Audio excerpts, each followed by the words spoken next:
I got a question for you. What's that? Have you seen all this? I don't even know what to call it at this point. It's gone beyond meme. Have you seen all this stuff about the Ant-Man Thanos thing? The thing about Ant-Man going up Thanos' butt and then expanding? Yeah. I saw one where it was the Magic School Bus. Oh my god. And it was just like from an episode where Miss Frizzle shrank down the bus and they went inside. What was his name? Arnold? Yeah. I remember that episode. Yeah. Yeah, and it's just like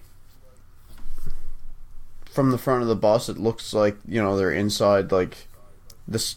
There's a sphincter there because, you know, there's a bunch of sphincters. It's not just your butthole, but and it was just like, if Ant-Man won't do this job, then I guess we'll have to. It's like, oh my god. I just love how far it's taken off. Like, did you see Josh Brolin's response to it? No. Josh Brolin actually filmed a response of him pantsless sitting on a toilet trying to shit out Ant-Man. Oh my god. That's how far it's gone. Like, I'm in disbelief that of all the infinite universes and parallel timelines and dimensions that we could possibly live in, we got the one where the biggest Avengers Endgame theory is Ant-Man crawling into Thanos' asshole and blowing him up from the inside. But that doesn't surprise me at all. Not anymore, no. No, because, like... what a time to be alive. I mean...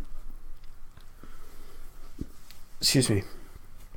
Like, you say that like that's one of the weirdest things going on right now, but have you heard about what's going on in Ukraine?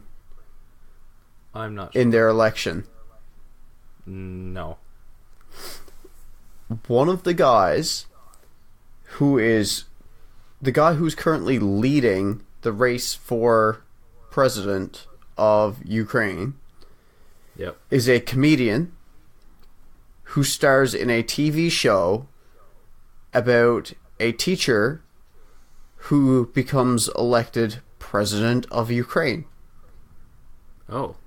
And the show translates to servant of the people.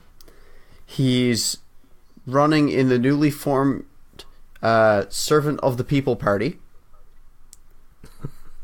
And his real life platforms pretty much echo that of his character from the show. And this motherfucker is leading the race. That's amazing. Yep. So he goes from playing a teacher who becomes president of Ukraine running on an anti-corruption platform to actually being leading the race for president on an anti-corruption platform. Wow. But there's a lot of people who are, you know, calling bullshit on that because he's on a network that's run by this big oligarch and yeah. But the fact that he's like, it's life imitating art for this guy is just ridiculous. Like, he has a sizable lead. That's amazing. Yep. On that note, welcome to a very special episode of Jedi Dropouts featuring foreign politics and biology, courtesy of our very own Miss Frizzle, Mr. James Moss. Yep. I don't have the curls anymore, though. No, not anymore. Not anymore. Been a hot minute. Yep. Yep. I am Ryan Taylor, and we got quite the episode here. We got a lot to talk about. It's been a little delayed recording because, I think mostly because of head colds. Yeah, I had one, then you had one. Yeah, it fucking sucked. Mine stuck around for a while, like, even after everything else was gone, I felt perfect. Even when I'd go to bed, like, I'd just have these coughing fits where I just couldn't breathe anytime I laid down. Oh, really? Yeah, it stuck around for a while. It's brutal. One downer note I need to talk about real quick, just because of the timing of our last episode. So we started off the most recent episode of Jedi Dropouts talking about two things.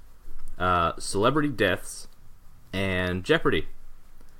And yeah, as timely as we could possibly be, before we actually got that episode released, Luke Perry passed away. Alex Trebek was diagnosed with pancreatic cancer. Both very sad. But just the timing of it for us, it seemed like we were completely out of the loop when that episode released. Yeah, there's always a bit of a delay between when we record and when we release because, well, editing. So, just quickly gonna say, rest in peace to Mr. Luke Perry. I was actually a real big fan of his acting. Seemed like a genuinely nice dude. I hadn't seen him in a lot because, well, I haven't watched Riverdale or...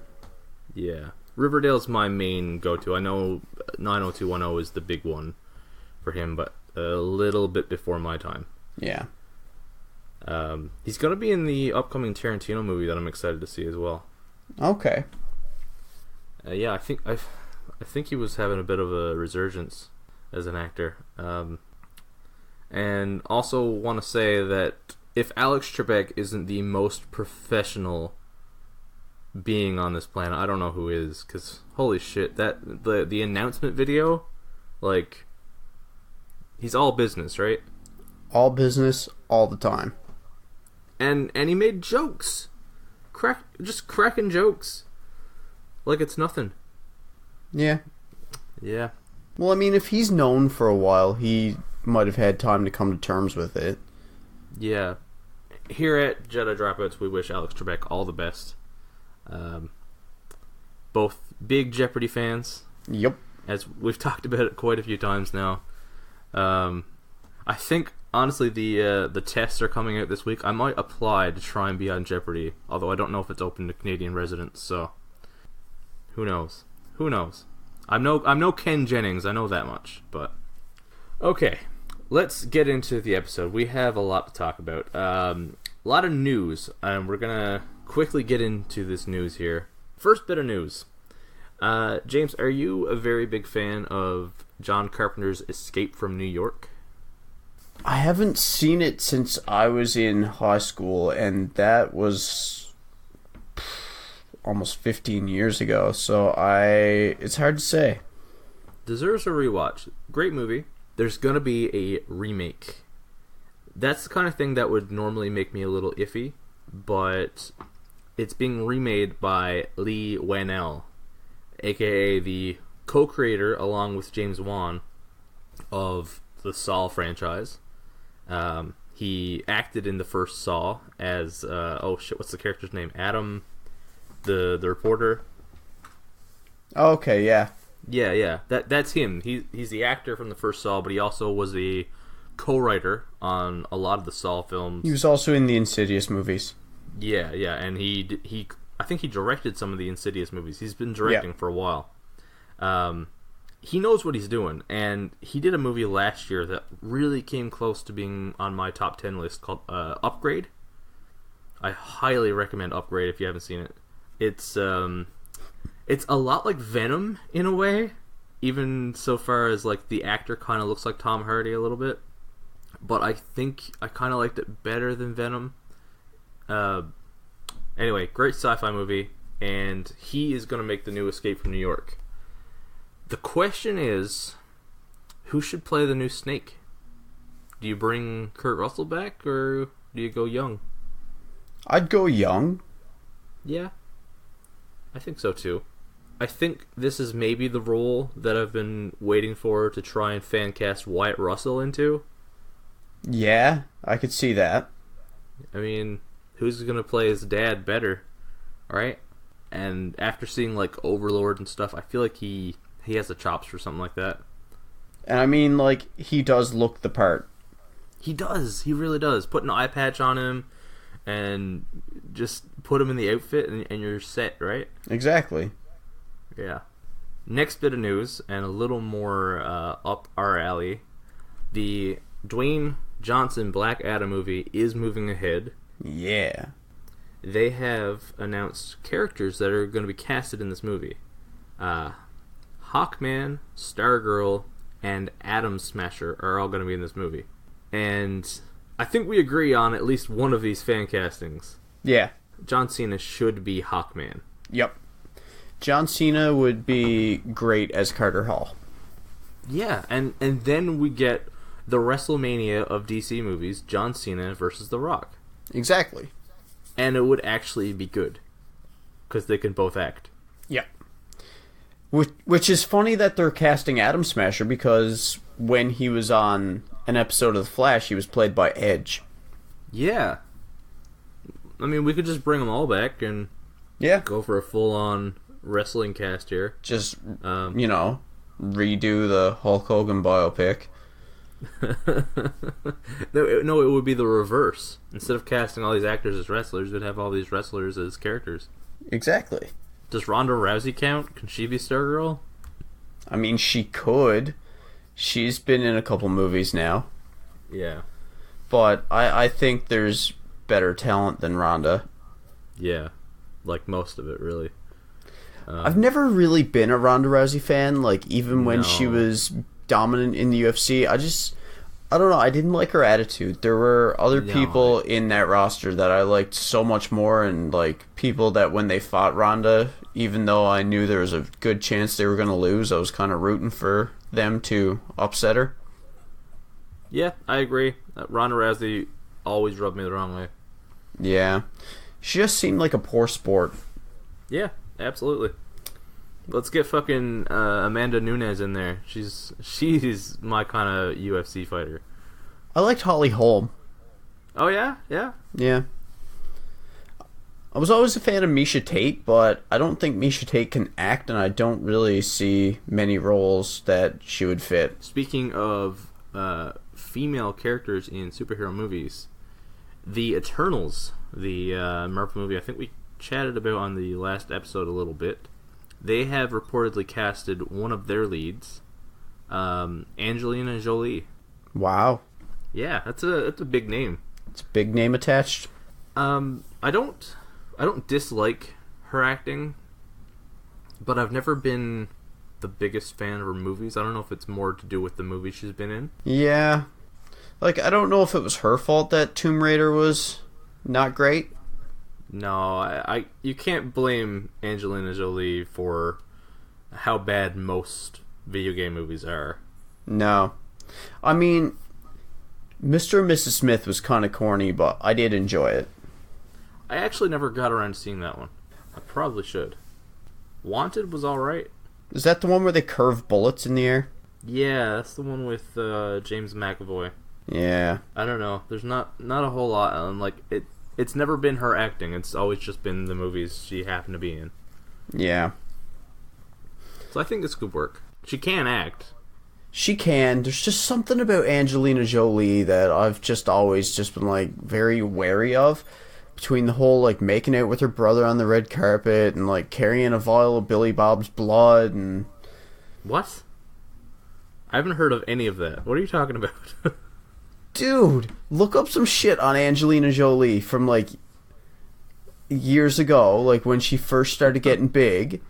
Like, yeah. She brought her brother to a red carpet event, and then the two of them were like tongue kissing on the red carpet. What the fuck? And then she was with Billy Bob Thornton for a while, and the two of them used to wear vials of each other's blood, like on a necklace. And then she got together with Brad Pitt, and then they fucking adopt, like, 20 kids.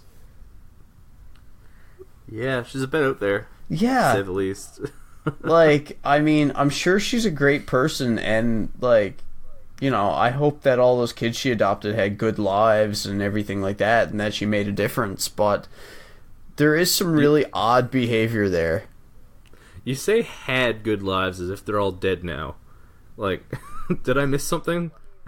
Most of them are grown up now, aren't they? Yeah, Like, I know. they're starting to get to the point of independence and self-reliance. She can't be held accountable for the lives they have from here on. Yeah, true. I'm just... You just made me think for a second, like, did she just, like, kill them off because she was done parenting, or what? Yeah, she wanted to start a new jewelry line. She just bled them dry. Wow. Oh, shit. I've been awake God. for like 20 minutes. I'm just going way too dark with this shit. So, moving on. In other Marvel news, it's not even really news. It's more of a rumor, but it's a rumor that I really, really like, and I feel like it has some weight. The word is that Doctor Strange 2, whenever we get it, will feature Namor, the Submariner. Submariner. And Submariner? Yep. Oh, well, whatever. Namor, the submarine sandwich. So what you're telling me is he's not half man, half submarine. Not as far as I know. I need to reread all of those comics now. I'm very uncertain with Namor's endowment. Anyway, Namor in Doctor Strange 2 apparently will build up to an Illuminati movie. Oh, I fucking hope so. Right? The word is that it'll probably have a lineup of Doctor Strange, Namor, Professor X, and Reed Richards himself, Mr. Fantastic. That would be fucking awesome. That would be a really good way to spin off into Fantastic Four and X-Men. But I mean, like, we're assuming T'Challa's going to be back after Endgame. Yeah. He's been a member of the Illuminati. Yeah, I would imagine he'd showed up. Yeah. But, I mean, everyone's kind of assuming that Tony Stark's going to be gone. Yeah, I feel pretty safe in that one. Yeah. I'd be shocked if he's not. Yeah. Do you have any actors that you like as Namor? As Namor? Oh my god, what was his name? There was an actor that I had in mind. I knew what his name was, and I started Googling him, and the first thing that came up was Justin Trudeau. But no, I don't want the Canadian Prime Minister to play. Justin Theroux. Yeah, Justin Theroux. I like that. That's good. Yep. He's actually pretty great, yeah. Namor's got like that. Namor's got the he's got very strong eyebrows too. Like that's a feature of Namor that I always picture. And like one of the first pictures of Justin Theroux that comes up, just like, you know, very strong, prominent eyebrows. Yeah. Yeah, I find he looks the part. You and I talked about this before a little bit, so I think I know where you're about to go. Because you asked me a question. You asked me a question about Namor in the past when we first started talking about this. Yeah, it's hard to tell, and there's not really a clear answer as to whether or not Namor should be played by an Asian American or not. Well, I mean, you look at pictures of him, he could very easily be played by an Asian American. Yeah. So, I casted both. I casted an Asian American actor and just a white guy because I feel like it's on the line of like, you know what, if you can, then it would be nice to cast another major role as an Asian American. But, and I mean, actually, there's no excuse why you can't. It would be nice. But I don't feel like if they cast a white guy, it would be whitewashing. No. Because it's not really explicit here. If you say Wyatt Russell, I'm going to jump through this computer. No, not again. I'm done with Wyatt Russell for now. So, I like Daniel Wu from Into the Badlands. I think he is maybe my number one choice. He looks a lot like Namor. He can do action. He can talk the part. He is fantastic. Oh, dude. Right? You're looking at him? I'm looking at him right now. And this guy is in one of the best martial arts shows on TV, Into the Badlands. He can do choreography and fighting like it's nobody's business. Highly recommend checking that show out.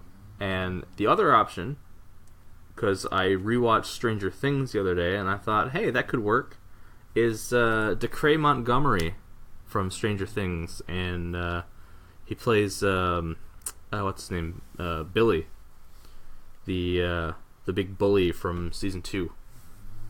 Nice. I think he's got the charisma to, like, even if they don't cast him as Namor specifically, I feel like he has the charisma to play a major hero or villain in the Marvel Universe. I feel like that guy should get a shot. Yeah, man. Yeah.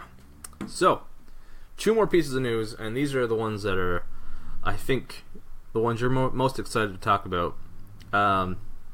Child's Play has casted its Chucky. Yeah. Yeah, you excited? I am. I seen someone complaining about it last night, and I was just like, you shush your mouth. Someone was like, no, this is gonna ruin Chucky. I was like, who else could possibly replace Brad Dourif as the new voice of Chucky than Mark fucking Hamill? It's perfect. It's so perfect. It's like, it's Cockknocker. Like, yeah, exactly.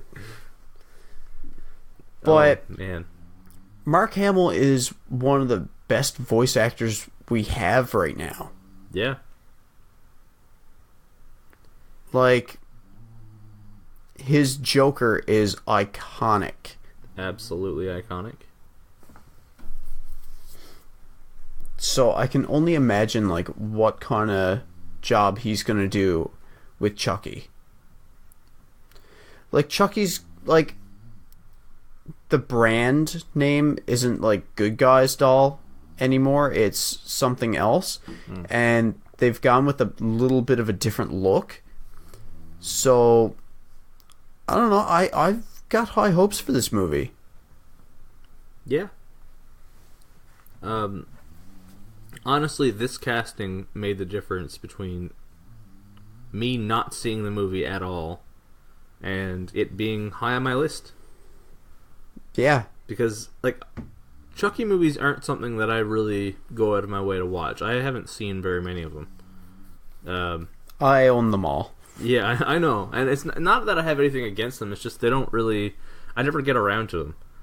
The first 3 are pretty good horror movies, and then after that they just kind of get corny. Yeah, like kind of like what happened with Freddy Krueger, how, like, as the franchise got on, he just got sillier and sillier. Yeah.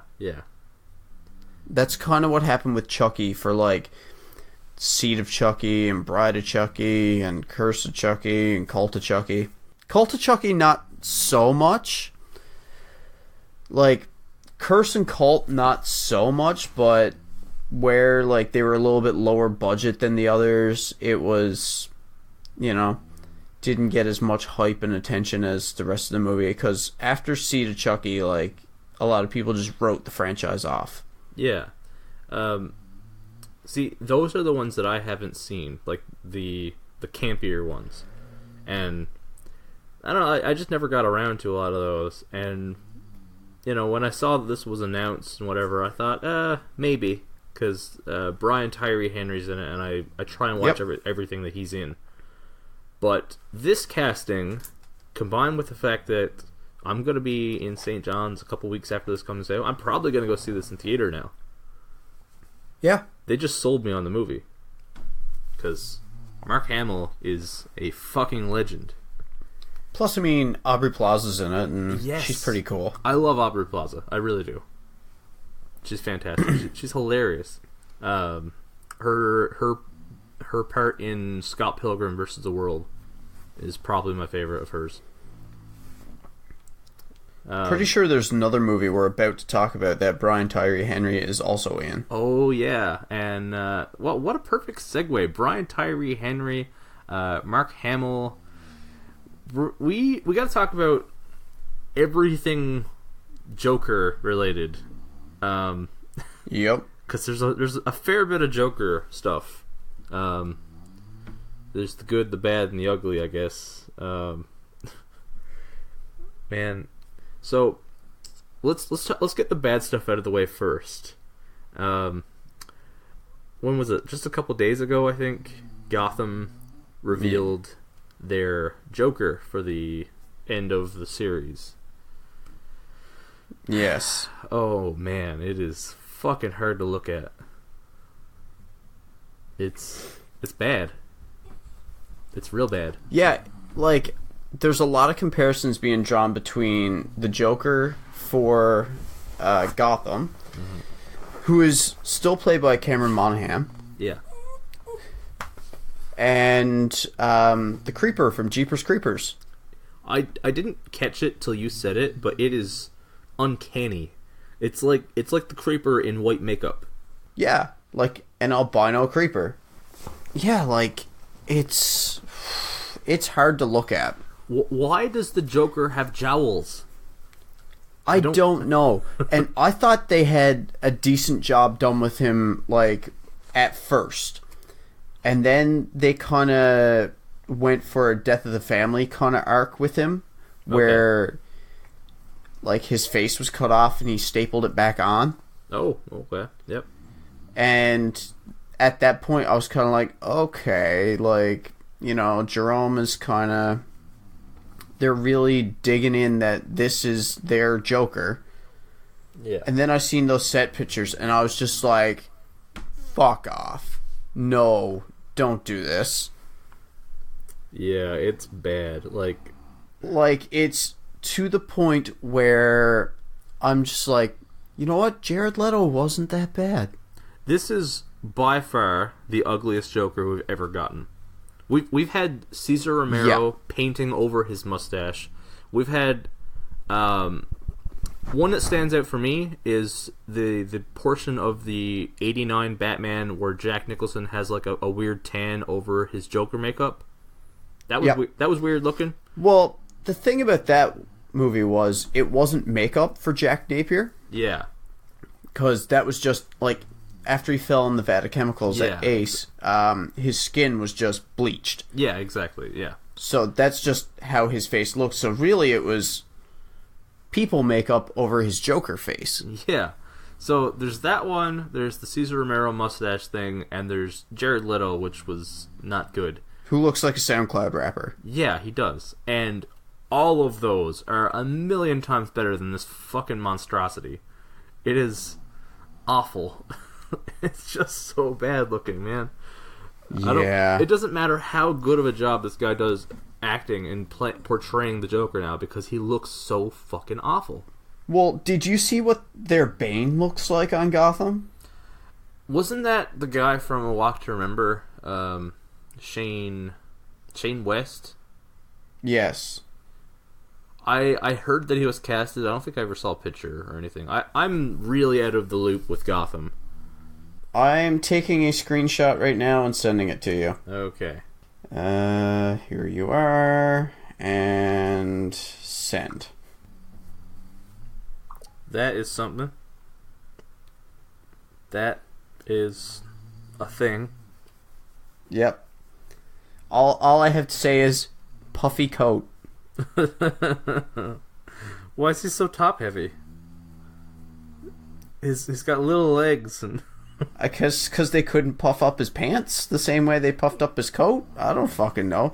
He looks like he's wearing one of those Halloween costumes with like just like the foam in it to make you look like you have fake muscles. Like me if I bought a fucking He-Man Halloween costume.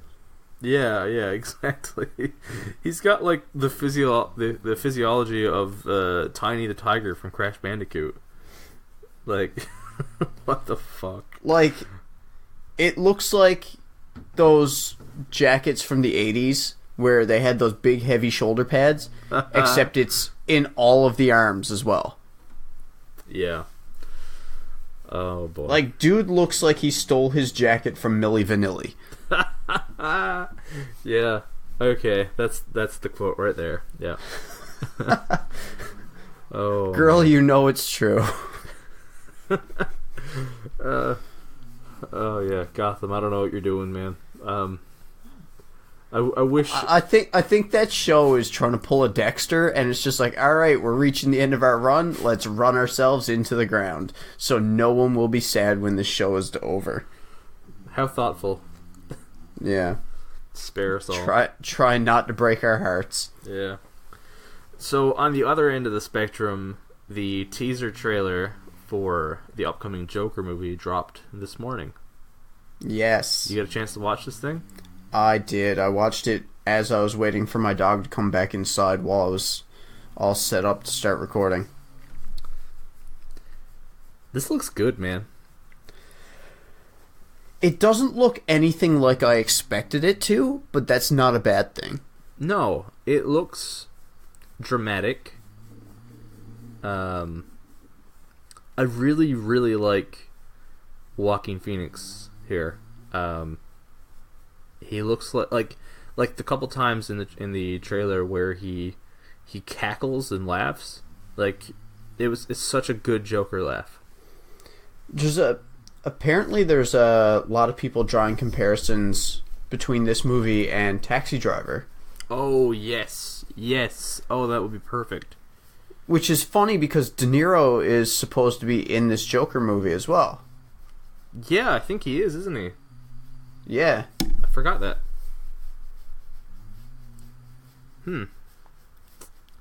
That is interesting. Yeah, I love Taxi Driver. It's a great movie. Travis Bickle. That would be a real good arc, a real good idea here for a Joker movie. Yeah. Like, as much as I still am on the side of Joker's better when you don't know his origin story, because that's kind of what makes Joker so great, this could still be a great movie. Just kind of standing on its own, you know? 100%. And plus, like, there's no guarantees that this movie isn't gonna end with, like, a did this really happen, or was it just bullshit? Yeah, exactly. Thing. Yeah. Like, this could be just one story he tells, and then, like, something towards the end of the movie could be like, was this what happened? Am I full of shit? Is my dog currently digging his claws into where I dropped a barbell on my knee last night? Nobody knows. Like, all the big questions, yep. Yep. All the important questions about this upcoming Joker movie. Yep. Seems awfully specific, but you know. Well, I mean, I've never seen that happen in Hollywood, so it seems like they should go for something new. They should. Yeah, no, I'm totally on board. This trailer looked great. Joaquin Phoenix is generally fantastic.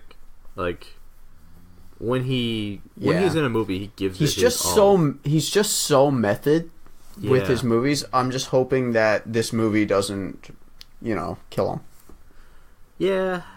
No, I think I just hope for the sake of him and everyone else in the world that he's able to find himself again after diving, so deep into this role, because he went deep into it. I think he'll be fine. My reason being, that movie he did, what was it? I'm Not There? Yeah. That one where he literally, in his actual life, just pretended to have an actual mental breakdown for like a year and filmed it. He came back from that all right. I mean, I would imagine that... Well, as far as we know, he came back all right. Well... There could be a lot of hidden struggles that the public's just not seeing. Yeah. Yeah, you gotta worry for Joaquin Phoenix sometimes, but who knows? We're also only seeing what's being shown to the public. This could all be just the ideal that he wants portrayed, Yep. We got to worry about him, but at the same time, we are so grateful for the amazing content he delivers. Yes. Okay. And that is the news. We're gonna hold off on the mailbag for a minute. We're gonna go into the fan question from the last episode. Yes. And holy shit, did we get a response? I've got like 30, 40 responses here. I'm not gonna go through all of them. And you know what? I'm gonna say this outright here. A couple people on Twitter responded, and they gave honest responses as to their favorite video game of all time. And I had a quick look at their profile. I saw the negative, toxic shit that they were promoting, and I said, no, I'm not giving you a platform. And if you responded to us on Twitter and your answer is not read out here, that is the reason why. Everyone else I'm going through. But you I don't care. I know, like, I understand that, that doesn't have an effect exactly on you being supportive of the podcast, but I don't want to give a platform to something toxic like that. We'll talk about this after, because I'm not sure who or what type of toxic content you're referring to, but again, don't want to give it a platform on this show, so yeah. I'll get you to fill me in a little bit later. Yeah, just some stuff I saw, Anyway, we posed the question, what is your favorite video game of all time? And I've been doing a little bit of networking, and I've actually been using the Twitter account for once. And so we got a lot of other podcasts who weighed in on this. So awesome. Twitter answers first. We have first from Max Barrel at Max Barrel Pods. He says Knights of the Old Republic followed by Mass Effect 2. If you notice a trend there, and yeah, I do notice a trend. That's BioWare, I believe. I don't know BioWare games very well. I've played a little bit of Dragon Age. I don't know if you've played any at all. Have you? Nope. No, but yeah, I get that. I understand that Mass Effect 2 is supposed to be fantastic, and I've heard Knights of the Old Republic is probably the greatest Star Wars game ever made, as far as I've heard. Next, we got from Piecing It Together Podcast at Piecing Pod. Still going with A Link to the Past after all these years. It's just perfect. I think you can agree with that one. Yeah. I very much could. Yep. We got, let's see, Stranger Damies, which I'm not sure what that means exactly. At Stranger Damies on Twitter. Couldn't decide between the first or second Donkey Kong Country. These are the types of decisions that separate the men from the boys. Donkey Kong Country 2 has more hidden areas and collectibles, but Donkey Kong Country just broke the mold in my opinion. Either way, there's no wrong choice. See, Donkey Kong Country 2 was also a very strong contender in my mind. Yeah, and see, I think we're split here because Donkey Kong Country is my personal favorite of those, for sure. Yeah. Probably my top 20 games of all time, maybe top 10. Really high up there. The IMDb Journey podcast, at IMDb Journey, says, I grew up with the N64, so GoldenEye 64 is a very close second, but the definitive best game of all time is Ocarina of Time. Bold claim.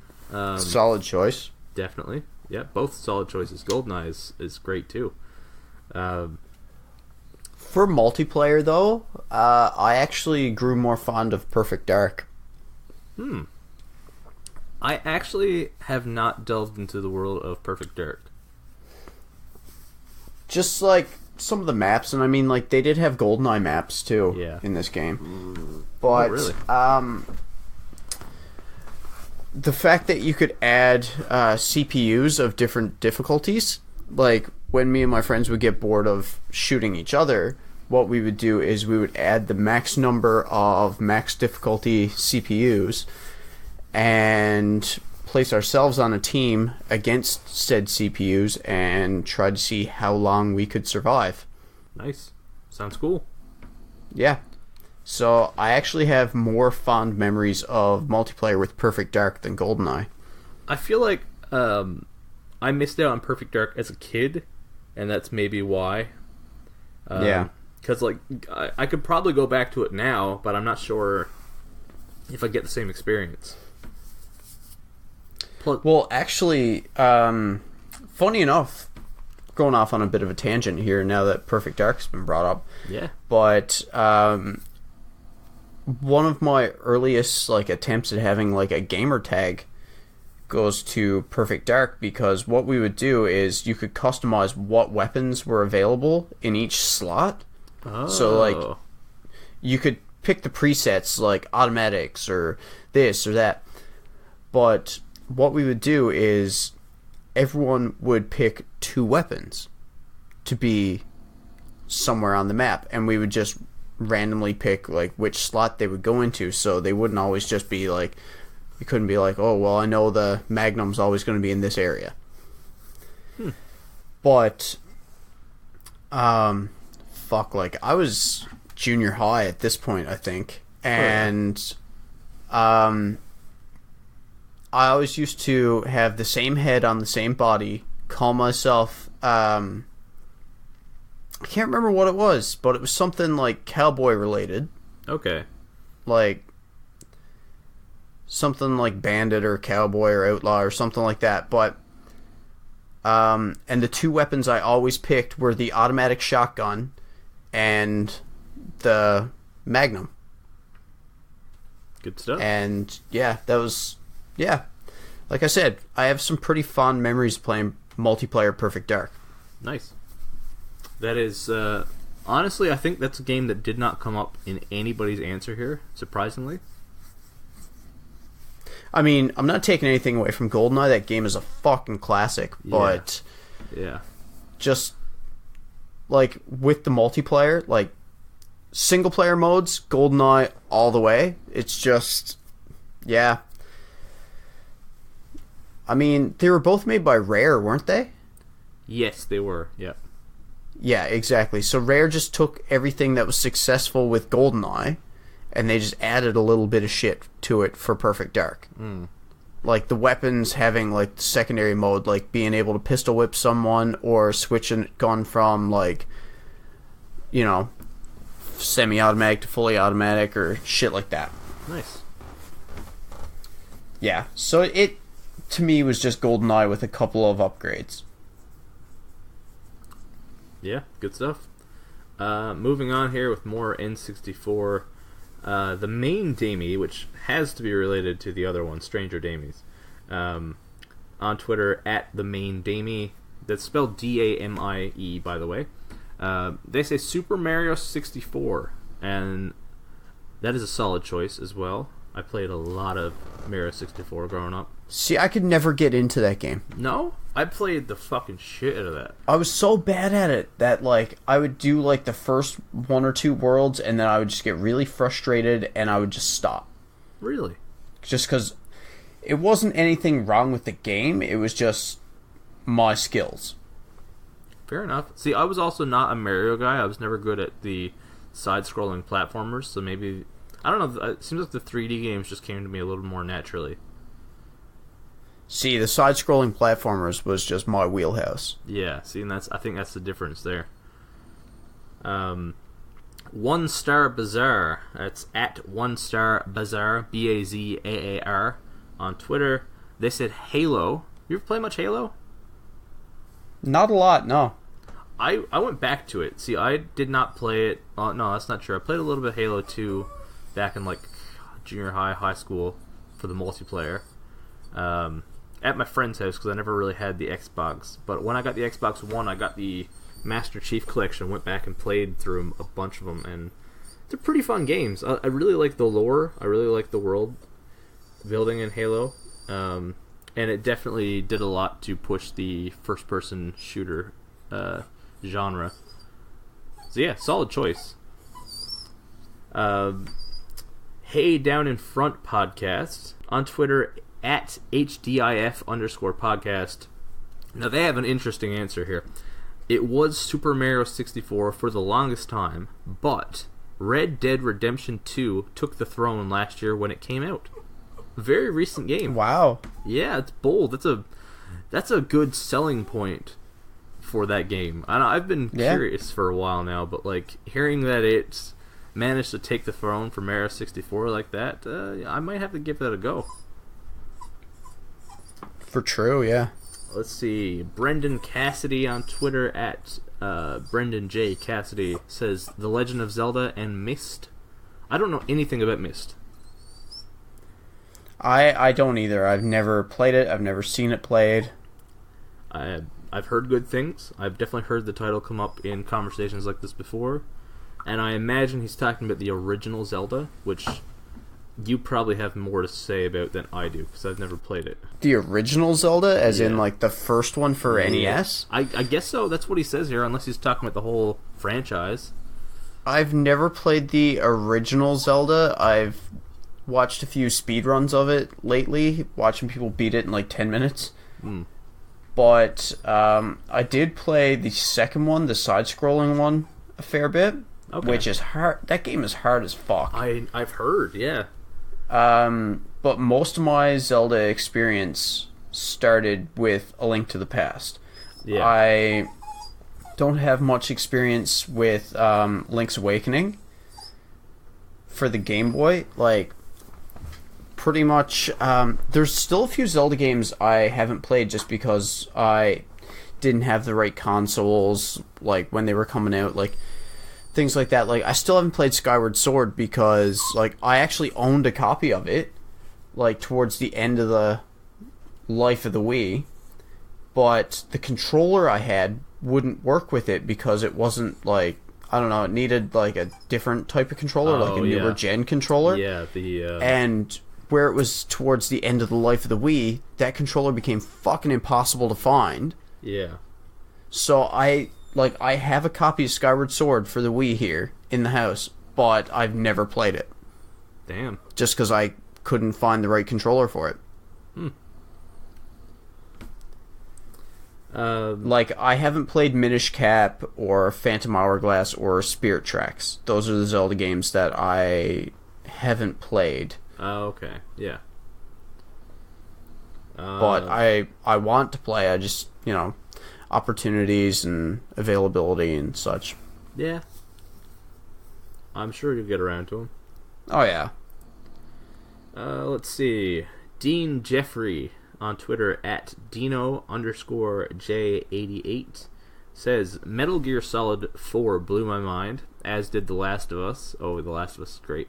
But nothing beats Donkey Kong Country 2 for the pure joyful experience. And it has a killer soundtrack, so there's that. It does have a killer soundtrack. It really does. We've talked about that soundtrack before. We have. Yeah. A lot of Donkey Kong Country fans here, I'm noticing. Cinemusts. That's at Cinemusts. Cinemusts. They say Red Dead Redemption with Donkey Kong Country and God of War 2 a close second and third. Nice. That's a pretty solid trio right there. Let's see. Thursday Thunderdome. I like that handle. At Thursday T-Dome on Twitter. I mean, you have it in the picture. Zelda Ocarina of Time. I've played through that so many times. I'll forever love that game. A lot of Zelda and a lot of Donkey Kong. Yep. A lot of Nintendo in general. Yeah. I've noticed there's a lot of similarities in the Twitter pics and in the Facebook pics, but not as much crossover, weirdly enough. Beer with Buffy podcast, which is a podcast I have to check out based on that title alone. At Beer with Buffy, they said Half-Life 1 and 2, Morrowind, Portal 1 and 2, Zelda Breath of the Wild, Twilight Princess. Do I have to pick just one? Yeah, that's a real solid list there. Love those Valve choices. I love Half-Life and Portal. And I believe the Zelda speaks to you a little more. Yeah. I've never played Morrowind. I have not. I haven't played much Elder Scrolls at all. I need to give it another shot, I think. Let me see. Last Twitter one here. We're finally through all the Twitter answers. 30 something podcast at 30 podcast says Civilization 4, which is a different pick. I've played no Civilization. I have no experience in that realm at all, but I've heard it's addicting. Let's see, a couple Instagram ones here. Kirk the Riffer, check out his music. Kirk the Riffer on Instagram. I believe he's under that title on Facebook as well. I believe so. Yeah. He says Metal Gear Solid, StarCraft, and Forza are my top 3. I've played a little bit of Forza. StarCraft seems like it's way up my alley. I just never had the chance because I don't have a great gaming PC. And Metal Gear Solid, I don't have the skills to pull that shit off. I really don't. I've tried. Let's see. Raquel Burton on Instagram says Super Mario Bros. 3, solid choice. Ooh, yeah. I think that's the first Mario Bros. 3 we've had on this one. It is, yeah. Yeah, that's a solid one. I'm not a big Mario guy, but that is easily my favorite. Alicia, it's the whole name, profile, and all. I have no idea anything other than her name is Alicia. Says Skyrim. I figured we'd get some Skyrim in here at some point. Nice. NednarBB is the Instagram handle here, but the name is Brandon Ryan. Yeah. Okay. Is someone you know, is it? Yeah. Okay. He says Tales of Symphonia, and I've heard a lot of good things with the Tales series, but I have not gave it a shot myself. Here's an interesting one. Roundelay NL. Are you familiar with the band Roundelay? I've heard of. I'm not familiar with their music. They were initially on the go when I first got involved in the music scene here, back in the days of like the Embarrassments and the Waterford Project. And they're like in terms of I don't even know how to put this. In the St. John scene, they're kind of legends at this point. Like, yeah. They've been around for ages. And they said that Halo and Halo 2 were crucial for our development as a band, which is pretty fucking cool. Wow. Yeah. Yeah. I really enjoy that. That's cool hearing from those guys. And I can almost hear that too, because they do have a very sci-fi sound. You can hear that influence, right? Let's see. Move on to the Facebook answers, and then we are done here. Tiffany Fillier says Destiny and WoW. There's no other game that quite lives up to WoW, but I mean Super Mario Bros. 3 and Ocarina of Time. Of fucking course Tiff would say WoW. Yeah? Like, she has a tattoo, like, pretty well on her sternum of a bow from WoW, I'm pretty sure. Cool. Good stuff. Yeah. Like, she's one of the biggest WoW fans I've met. That's awesome. I haven't played a lot of WoW. I gave it a shot once or twice. It wasn't really my jam at the time. It might be, though. I do love pretty much every Blizzard game I've tried so far. Ryan Hunt says, Destiny. The way that game shaped the shared world genre is really cool. So many awesome times with friends. I love all this Destiny love here. Destiny is honestly among my favorite games of all time. And I get that in terms of like the online shared experience. I think it was one of the best online gaming experiences I've ever had, easily. Fuck, I love that game. I'd love to play it again, honestly. Let me see. Now this one caught me off guard because this is my cousin, and I had no idea he was into this series at all. Sean Michael Cormier, who I'm sure you know. Yep. Says Dark Souls 3 because why not test patience and timing to the extreme? I had no idea Sean was into Dark Souls, and that's pretty cool, I gotta say. I've kind of figured Dark Souls would come up at some point. It's got quite the following. Let's see. Jeffrey Glenn Burton says Dragon Warrior 3 and 4 are very much a tie. I have no experience with Dragon Warrior. I'm not really familiar with it. I don't know if you have any input on Dragon Warrior. I don't know anything about it, honestly. I've never played it. No. Chris Lawrence says Witcher 3 Wild Hunt. I can agree with that. It was one of the better RPGs I've ever played. Joanna Hines says The Legend of Dragoon. Another one of those ones that I've heard of and I've heard mentioned in these conversations, but I don't really know anything about. Cody Bennett says Final Fantasy VII for me. Kind of figured that first mention of a Final Fantasy. I know, that's surprising too. I kind of figured that more of that would come up. I mean, Final Fantasy VII is supposed to be a classic. Bernard King says, I'm a big fan of the Batman Arkham series in hard mode. Nice. Fair enough. Can't pull it off in hard mode, but yeah, I do like those games, and I know you do, and I know Mitchell does. We're very much all big fans of those games here at Jedi Dropouts Productions. Fuck yeah, we are. Yeah. And lastly, of course, he would end up with the last say here, Matt Pike, again. Metal Gear Solid on PS1 and the original Splinter Cell on the original Xbox. I haven't played much of either of these. I believe Mitchell is a Metal Gear fan. Yep. Both very stealth-based. And, I mean, huge franchises with huge followings. So yeah, that is a lot more input than we've had in recent episodes, and hopefully we can keep that up. Yeah, I hope so. Yeah, like that's. We just got to keep asking the good questions. Yeah, exactly. That's it. And I'll keep utilizing the Twitter because apparently that helps. So thanks to everyone for sending in your answers to the fan question. We're gonna pose another question at the end of this episode, and on that note, it's time for the Jedi Dropouts Mailbag. Everyone's favorite part of this show. Us included. And, of course, Matt Pike ended the last segment and gets to kick this one off. He's got a bunch of questions just sitting in the backlog here we're going to get through eventually. But I thought this was a good one to get into. Speaking of video games, what game or movie pissed you off the most because you wasted money on that shit?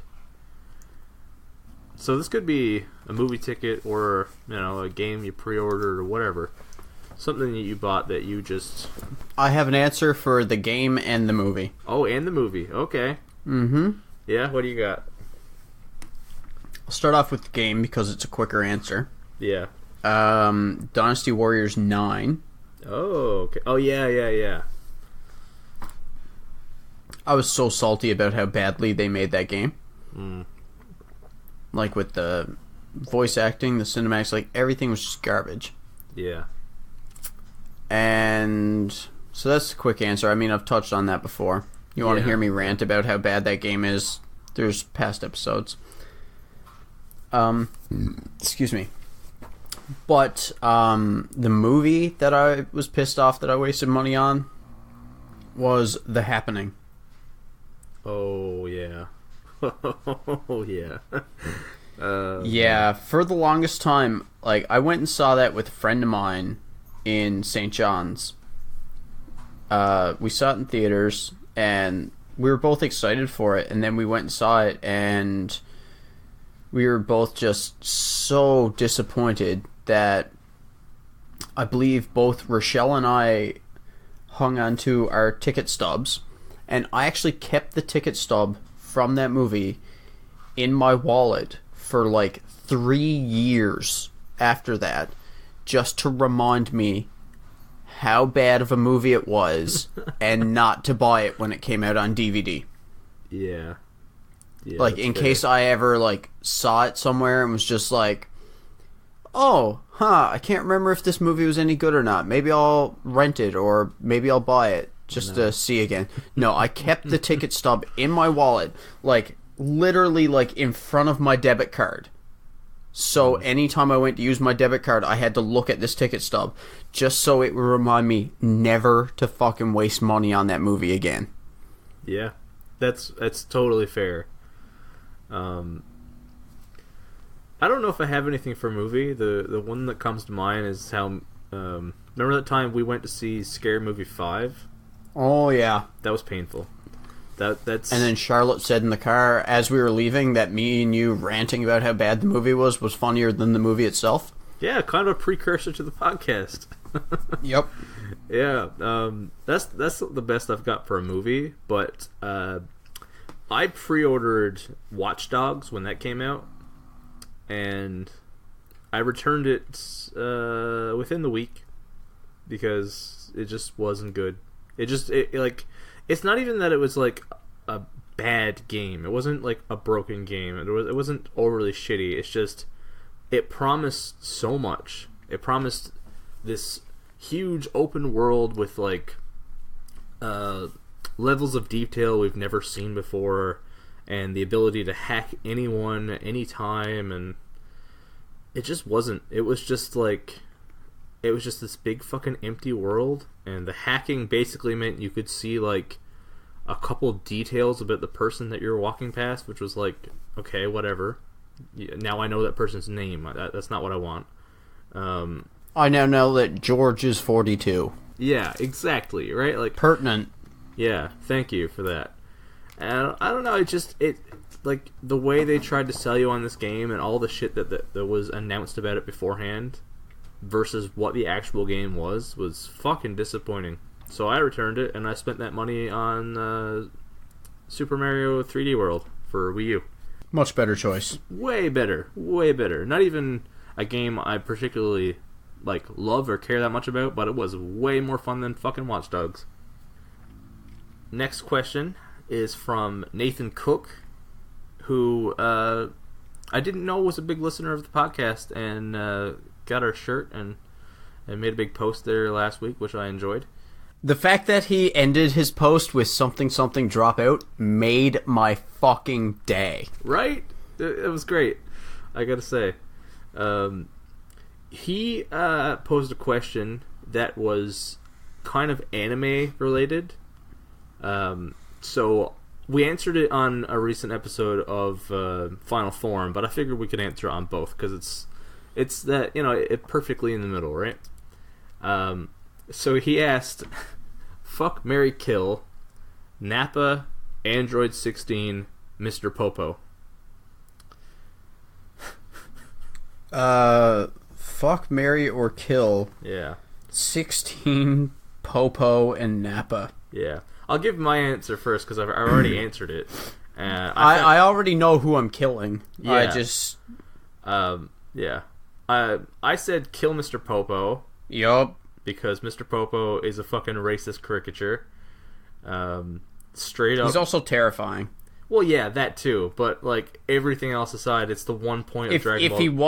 If he wasn't like blackface, I'd still say he's terrifying. Yeah, but like all that aside, he's the one point of Dragon Ball Z that I ever feel embarrassed about being a fan of, because like it is straight up minstrel show shit. Like, yeah, I'm glad he doesn't play a larger role in the show. Yeah, honestly. Exactly. Same. And then from there, I said marry Nappa because I've known of Nappa and been familiar with Nappa for the longest. So I mean, I feel like I could put up with Nappa for more time. And I guess fuck Android 16 just by process of elimination. I think I would marry 16. Okay. Because he seems more selfless. Seems like he'd be a better long-term partner. Yeah, probably not wrong. And I'd fuck Nappa because, well, yeah. That's the only option left, but also, I kind of wish we had more Nappa. Like, I kind of wish, like, I know he got brought back in Dragon Ball GT, but I like to pretend that shit show doesn't exist. Yeah, yeah. Like, I wish he was actually brought back for a bit in Dragon Ball Z. Because, like, in that Saiyan saga, like, when him and Vegeta first came down, like, and he was just mopping the floor with the Z Fighters by himself, well, with a bit of help of the Cybermen. Like, Vegeta's just stood there watching, but Nappa was kicking ass. And he's a Saiyan, like Vegeta and Goku and Gohan and them, so the more he fights, the stronger he's gonna get. So, like, imagine if Nappa's been, like, in the afterlife, like, in just, like, fighting and training this whole time. Imagine how fucking strong he would be now. Like, he could be on similar levels to Goku and Vegeta. Yeah. I always thought Nappa was fun, too. He was fun. And not just in the Dragon Ball Z Abridged. Yeah. Although that is, like, fucking fantastic, too. That's my favorite episode. Yeah. Dragon Ball Z Abridged, my favorite two characters are Nappa, and King Namek. And you know what? That's, like, most of what I know from Abridged, just because that's what you quoted and showed me the most. Yeah. Yep. Yeah. One more question here, and it comes from my Final Form co-host, Mitchell Clark. He wants to know, and I think we've answered a similar question sometime in the past, but fuck it, we'll do it again. If you could give any series a fighting game, what would it be? How I Met Your Mother. Let me see. Grey's Anatomy? Yeah? Oh, hold on. I've got one. And you Full don't even... House. Yes, Full House. Don't you want to see... like, the Olsen twins could be one character, right? Yeah. Yeah. Like they kind of tag team. Yep. Dragon's Den. Oh my god. And you don't even need to change the title, right? Dragon's Den is... It sounds like a fighting game. Okay. Let's look... A serious take on this, I'm going to need a second to think about. NTV News. Come on. Okay, I do have a serious pick here while you think about it. I'm actually going to say Rick and Morty. Nice. Because with the animation style of Rick and Morty, you could do it in a similar animation style to Dragon Ball FighterZ. So it looks like the cartoon. Or even in the same animation style as, say, like, the South Park games. Like, have it look like the animation. Character selection, if you're familiar with Rick and Morty, I mean, besides the main cast, you've got, like, Scary Terry, the definitely not a Freddy Krueger ripoff, Bird Person, Mr. Meeseeks, the self-aware Snowball in his mech suit, the Adolf Hitler and Abe Lincoln clone hybrid Aberdolf Linkler. Like, there's so many great characters. You could bring in the humor of the show. Alternate skins for Morty and Rick, like Pickle Rick and Evil Morty. And the story mode would actually work because the show was all based around, like, interdimensional travel and alternate timelines and stuff like that. I feel like it would really work. I think so. I was just trying to think, like, what have I been watching? And I don't know if a RuPaul's Drag Race fighting game would really play well. I don't know, man. Yeah. And the only other thing I've been watching a lot of lately is Brooklyn Nine-Nine. Although, like, an animated style Brooklyn Nine-Nine fighting game would be kind of interesting. Yeah. Oh, you know what I want? I want to see what? All the Michael Schur sitcoms combined into a crossover fighting game. Brooklyn Nine-Nine, nice. The Office, Parks and Rec, and The Good Place. There you go. Yeah. And, like, you could have The Office with, like, obviously Dwight Schrute would be a character, but you could unlock the skin and have him as, oh my god, I'm forgetting the name. Recyclops. Or, fucking the Belschnickel. This could be alternate skins. But yeah, Brooklyn Nine-Nine would be fun. I need to catch up on Brooklyn Nine-Nine. I'm a little bit behind there. I've watched the first 5 seasons. I haven't watched the current one. I fell off at somewhere around season 4 or 5, just kind of because of other stuff I was watching, I think. So yeah, that's the mailbag for today. I do have one more question I'm going to throw in here, but it's less of a mailbag question and more of just a debate I've seen online that I feel like we should weigh in on. So the debate that I've seen in a few places now is whether or not video games should come with easy modes. Whether or not all video games should come with easy modes, I should add. You got any thoughts on this? All games, no. No? All games, no. Most games, yes. There are some games like Dark Souls and things like that I like. Part of the charm of those games is just how fucking difficult they are. And like an easy mode Dark Souls game, like I just don't see that being great. But there's a lot of games where I think easy mode just makes it more accessible to everyone. I recently started I was going through my old PS3 games and I found one of the UFC games. Yeah.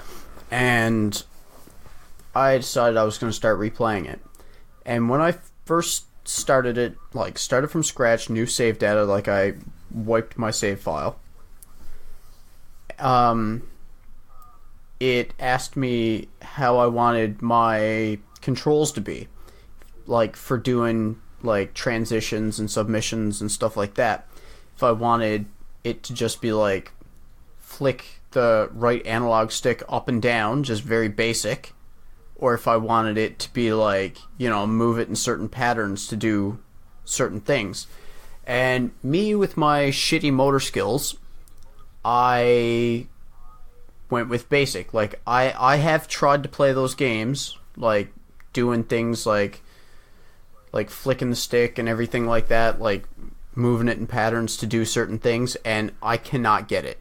It's a big part of the reason why the skate games are awful. I fucking hate them.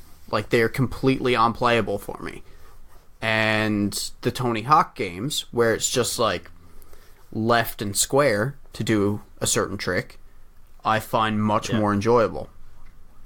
So certain games would not work with an easy mode or a dumbing down of the controllers, for lack of a better term. But there's people out there who might want to play certain games and might not be able to play it because of a certain difficulty level or control scheme or things like that.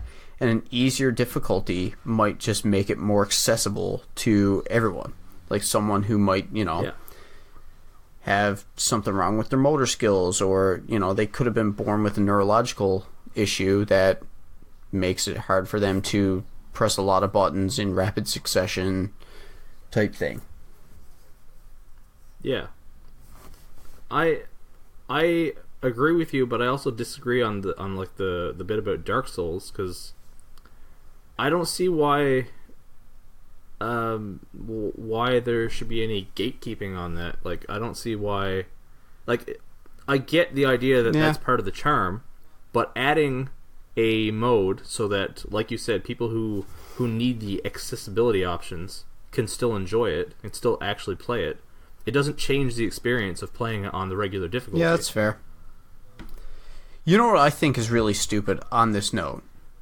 When you play a game and beat it, and you play it on normal and beat it, and then you unlock easy mode. Is that a thing? Yeah.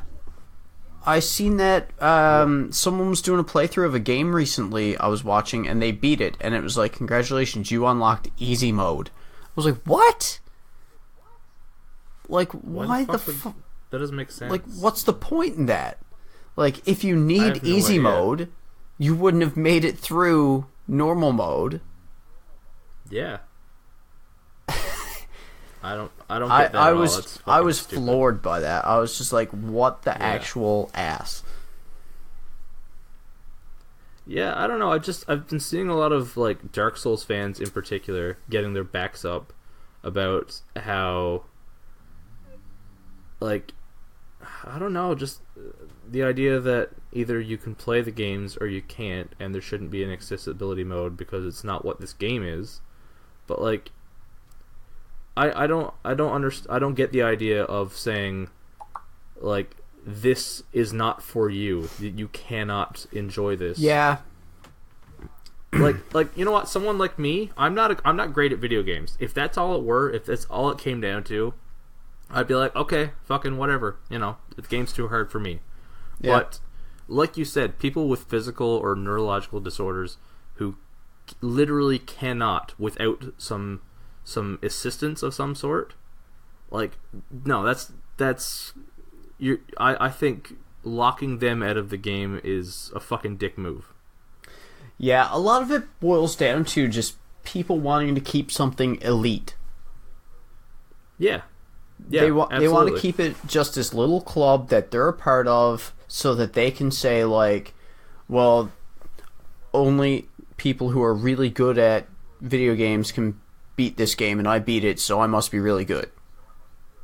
Yeah. And that seems like all it is. It's just a bunch of people trying to keep something part of their little elite club, and they don't want more people to be a part of it, because that diminishes their own achievements. Yeah, and I think what it is too, like, if you were walking around saying like, talking specifically about beating Dark Souls on the hardest difficulty, then it sounds very obvious that you're bragging. Yeah. But where there's no difficulty options, you can walk around talking about the final bosses, and it sounds more casual, even though you are technically trying to showboat a little. You know? I don't know. And I don't get the shaming on easy difficulty as it is. Like, that was one of the biggest turnoffs for me with the Wolfenstein games. How the easy mode has like he's wearing like a baby's bonnet and a pacifier and shit, and it's like, oh, fuck off. Yeah. Like, I don't know. I don't know. I've been seeing a lot of negative comments about it lately that it's just kind of like, just made me a little sick. Like, it's kind of like anything. Like, it sucks so bad that with anything geek or nerd related, be it movies or comics or video games, like, it just boils down to toxic fandoms again. yeah. And I guess that's something we should talk about real briefly here. We had a conversation recently, and we have decided to get a little more political with stuff. Yeah. Not like, we're not a politics podcast No. by any means, but like, in the past we kind of shied away from stuff a little bit. Didn't really take things head on. But it's at the point where, like, it's almost impossible to talk about geek subjects without the toxicity coming up, because it's just everywhere. And I don't know, I just feel like at this point we're better off using our platform to talk about these things and to put a good word out there. And yeah, that's what we're gonna do. We're not gonna, intentionally get political, but we're not shying away from things anymore. Essentially, Pretty much. Okay. We got one more thing I want to talk about here before we get into the reviews.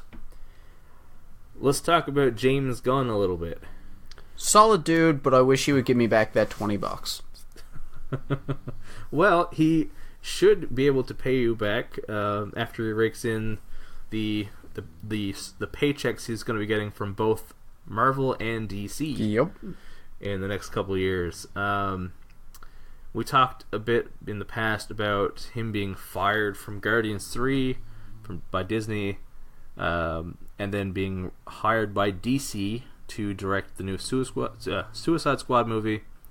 And now he's doing both of them. Yep. Word is he's going to be directing Suicide Squad first, and then once that's done, production will continue on Guardians of the Galaxy Volume 3. I just watched the first 2 Guardians last night, and they hold up so well. Both movies made me cry still, like, fuck. Oh, yeah. Yeah, they do, man. They're fucking good movies. I think they're both the most fun and the saddest of all the Marvel movies. Yep. Yeah. So, the question is, what actors do we want to appear in these movies? Well, for Guardians, I want Chris Pratt, Dave Bautista. Do we want Zoe Saldana? Well, that all depends on how things turn out in Endgame. Yeah, I think she's coming back. If Gamora comes back, then I want Zoe Saldana back. Obviously, yeah. That I think she'll be back. I really do. Mantis. Yep. Get some Groot and some Rocket on the go. But I think we also really want Adam Warlock here, right? Yeah, we 100% do. You've got a good choice for him. I've got a different one now, but I like yours a lot. Who did I say? Oh, you didn't even write it down. You said Caleb Landry Jones, didn't you? Oh yeah, so I did. Yeah. There you go. That was me shooting the shit one night, and I was just like, you know what? I think this would be good. It's a solid pick, though, right? Like, that guy can fucking act. Yeah. He can act. He's mostly known to me for playing, like, these crazy characters, like, in fucking Get Out or The Last Exorcism, things like that. But in 3 Billboards, he was a completely different type of character. Yeah, he was. And I think if the dude bulked up a little bit, he could be great as Adam Warlock, and then he could also go off the rails very easily if Adam Warlock was to become the Magus. Yes. Yep.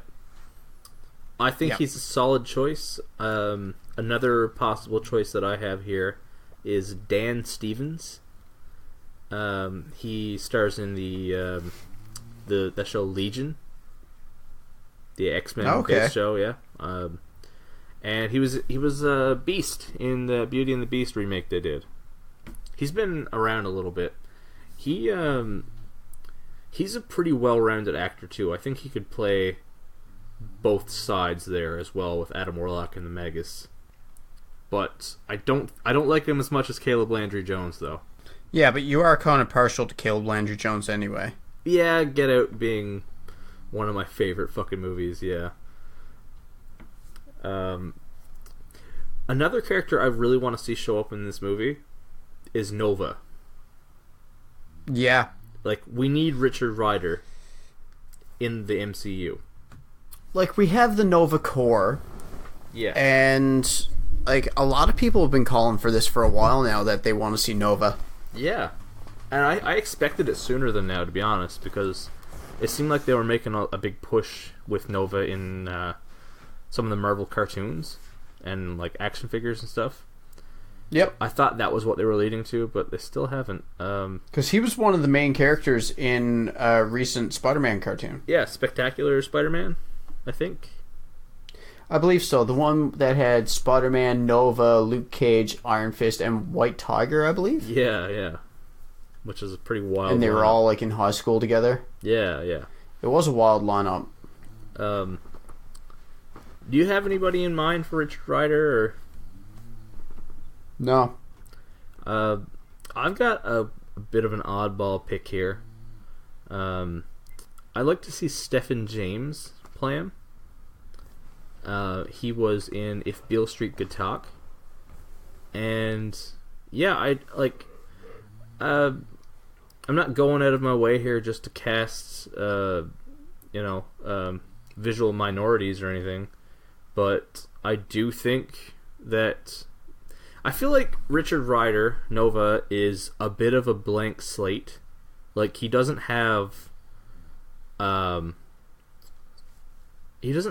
this well-known backstory, or he's not like, you know, like a lot of characters when they're casted as a different race, people get up in arms because, you know, this classic character that's been changed, and as much as that is bullshit, Nova doesn't have that. Nova is such a blank slate that you could really cast anybody.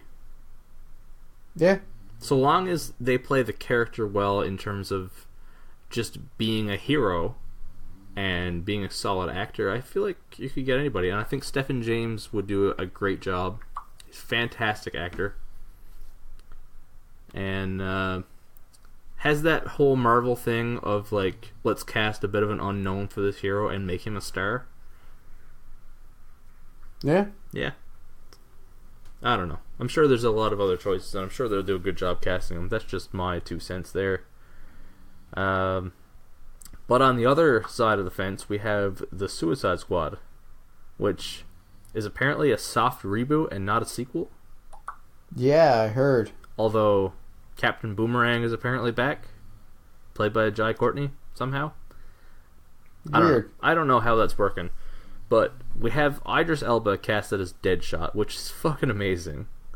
Yep. I can't wait to see that. I don't know if Margot Robbie's showing up or not, but the other characters that are going to be casted are Peacemaker, Ratcatcher, a female Ratcatcher, King Shark, and Polka Dot Man. I had to read up on a lot of these because King Shark was the only one I really knew. Same. You have any picks for any of these or anything? I have nothing. Nothing? Okay, I've got a few ideas here. I think we chatted about them, so I'm just gonna throw them out into the ether and see. Peacemaker, I honestly think is gonna be Dave Bautista, because the word is that Dave Bautista wants to be in this movie, and that James Gunn wrote the part for Dave Bautista. That is the word. So that's not even so much my thoughts as I just think that's what's going to happen, you know. Yeah. Ratcatcher, I really like Haley Steinfeld from Bumblebee and True Grit and everything else. I think she's fantastic. King Shark. King Shark is an interesting one, and I think King Shark is the chance for Toby Kebbell to get another chance in a superhero movie. Yep. I mean, the guy can do motion capture like it's nobody's business, and he played Kong. I think he can pull off King Shark. Right? Like, I think it would be real fucking good. And the last one I got here is Polka Dot Man, and I like Steven Yeun for that because it just seemed like, based on the character bio that they Steven Yeun being Glenn from The Walking Dead, of course. Yeah. Based on the character bio they released, I think Steven Yeun could pull it off pretty well. He's a talented actor. So yeah, those are my thoughts there. I know a lot of people are like debating which movie they want to see more. I'm like, fuck it, I want to see both of them quite a bit, you know? Yeah, I don't really have any casting choices in mind for the Suicide Squad movie. I just want it to be better than the other one. So you want it to be good at all? Yeah. Yeah. I got high hopes here. Like, they're ignoring the first one. They're bringing in Idris Elba. James Gunn is making it. Apparently, they're bringing back Jai Courtney, which I think Jai Courtney was one of the better parts of that first one. Yep. I liked him as Captain Boomerang. Obviously, Margot Robbie was my favorite part of the movie. She was perfect. And yeah, I got high hopes here, especially with DC's recent track record. Yeah. And then on that note, we can move right into the reviews here. We're getting to that point of time in the year, in 2019 in particular, where all of the best movies and TV shows are starting to come out. Yeah. Like, when I size up the calendar, this was the point of the year I'm really excited about. I've got a bunch of TV shows that I've watched that I'm going to talk about briefly. And I haven't seen any of these yet, but Us, Shazam, and Pet Sematary are all getting fucking rave reviews. Yeah, we're getting Shazam here this weekend, so I'm going to go see that. As of right now, I'm pretty sure Shazam is the highest rated DC movie. I've heard it's cleaning up, but of course this is... I don't know, I have something to say about what's going on with this. Shazam also goes by Captain Marvel in the DC Comics. Yeah. So there's a lot of people saying that he's the real Captain Marvel. Oh, okay. And I'm seeing a lot of shit with that. Where, like, the two movies came out so close to each other, and, like, a lot of people, for stupid fucking reason, took issue with Brie Larson's comments. Yeah.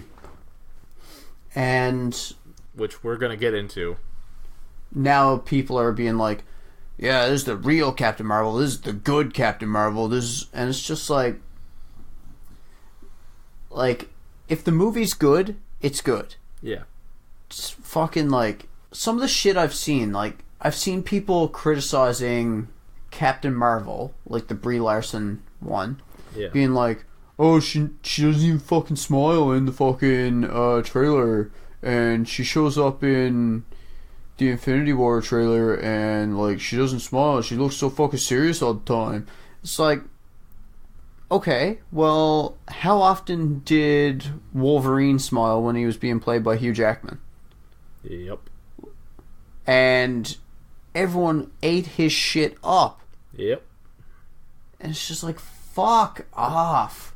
I fucking hate that smile shit. I fucking hate it. Like, there's a ton of characters who are serious and don't smile all the time. Like, that's just looking for excuses to fucking, like, that's just nitpicky bullshit to be like, oh, you're fucking you're garbage. Yeah. And it's just like, grow the fuck up. Okay, let's put a pin in that. Let's save that for the neither of us have seen Shazam yet, so no.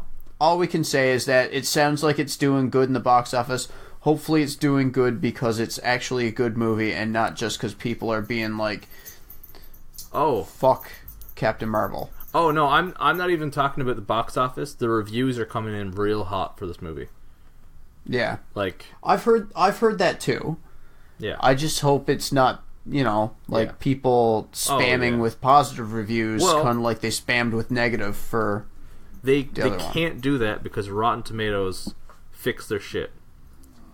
Good. Yeah. But basically, what the point I was getting at was Us, Shazam, and Pet Sematary. All three movies I was very excited to see. Us is apparently on par with Get Out. Shazam is apparently maybe the best of the DC Universe movies so far.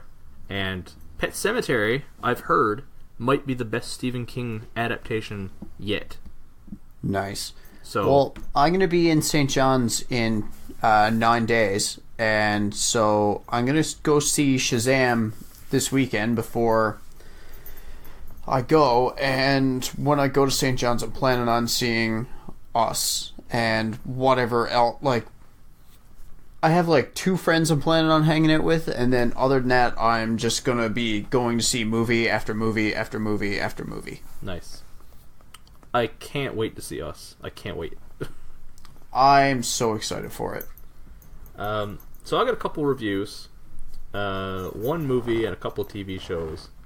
I don't usually do the negative reviews here, I usually just leave it, but I watched The Dirt. Yeah, I have zero interest in watching it. We sat down and watched this Netflix Motley Crue movie, and like, okay, it's not the worst movie. It's not terrible, because the actual performances, the actual filmmaking, not bad. It's, you know, if you don't think about it too much, it's a halfway enjoyable movie. But halfway, like it's supposed to be about this band, and the musical parts they didn't put any work into at all. Like, especially just months after Bohemian Rhapsody, which had some of the greatest live musical scenes I've ever seen. Like, no work into it at all. Just any biopic about a band should have decent music scenes in it. Yeah, and it really didn't. There was no real effort put. It didn't focus on the music at all.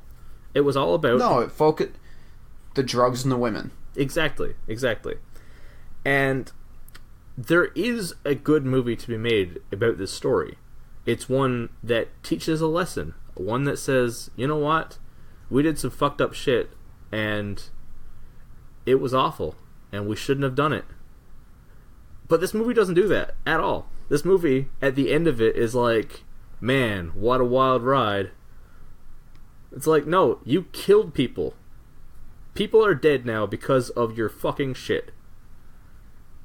Man, movie rubbed me the wrong way. The fact that they try to make Vince Neil a sympathetic character, and I'm like, no, you can sell me on a lot of shit. Game of Thrones can sell me on fucking ice zombies and dragons. You can't sell me on Vince Neil being a fucking sympathetic person. Because fuck Vince Neil so much. So on the good pizza scale, I'm gonna give it 4 slices, which is generous. 4 out of a solid 8, and it gets that entirely on the backs of the actors who did a great job. The guy playing Vince Neil was in The Punisher first season. Yep. He's a good actor. They did a good job. They were convincing, sure. But it loses literally like half a fucking pizza based on its moral shittiness. Yeah. Can't really recommend it. I can't do it. But yep, I just wanted to talk about that briefly. Here's a question for you, though. Side tangent. Yep. If you could have a movie made, a properly well-done movie about any band or music artist, who would it be? A movie made about any band or artist? Mm-hmm. You know, I don't know why they haven't done one about Kurt Cobain yet. Like a good one, a big budget one. I don't either. It's weird, right? Yeah. I'd like it to be about someone who, you know, did some good for the world, but also had an interesting story. What about Bob Geldof, the Live Aid guy? Yeah? That could be interesting. I've got 2 here. They're not people who really did good for the world, but they're not Motley Crue either, so... if we're going on a biopic based on the quality of the music, I think a movie about The Who would be fantastic. Yeah. I mean, there's a story to tell there. There's some depth, there's some drama, there's some good music, highs and lows. You know, I think there's a good movie to be made about The Who.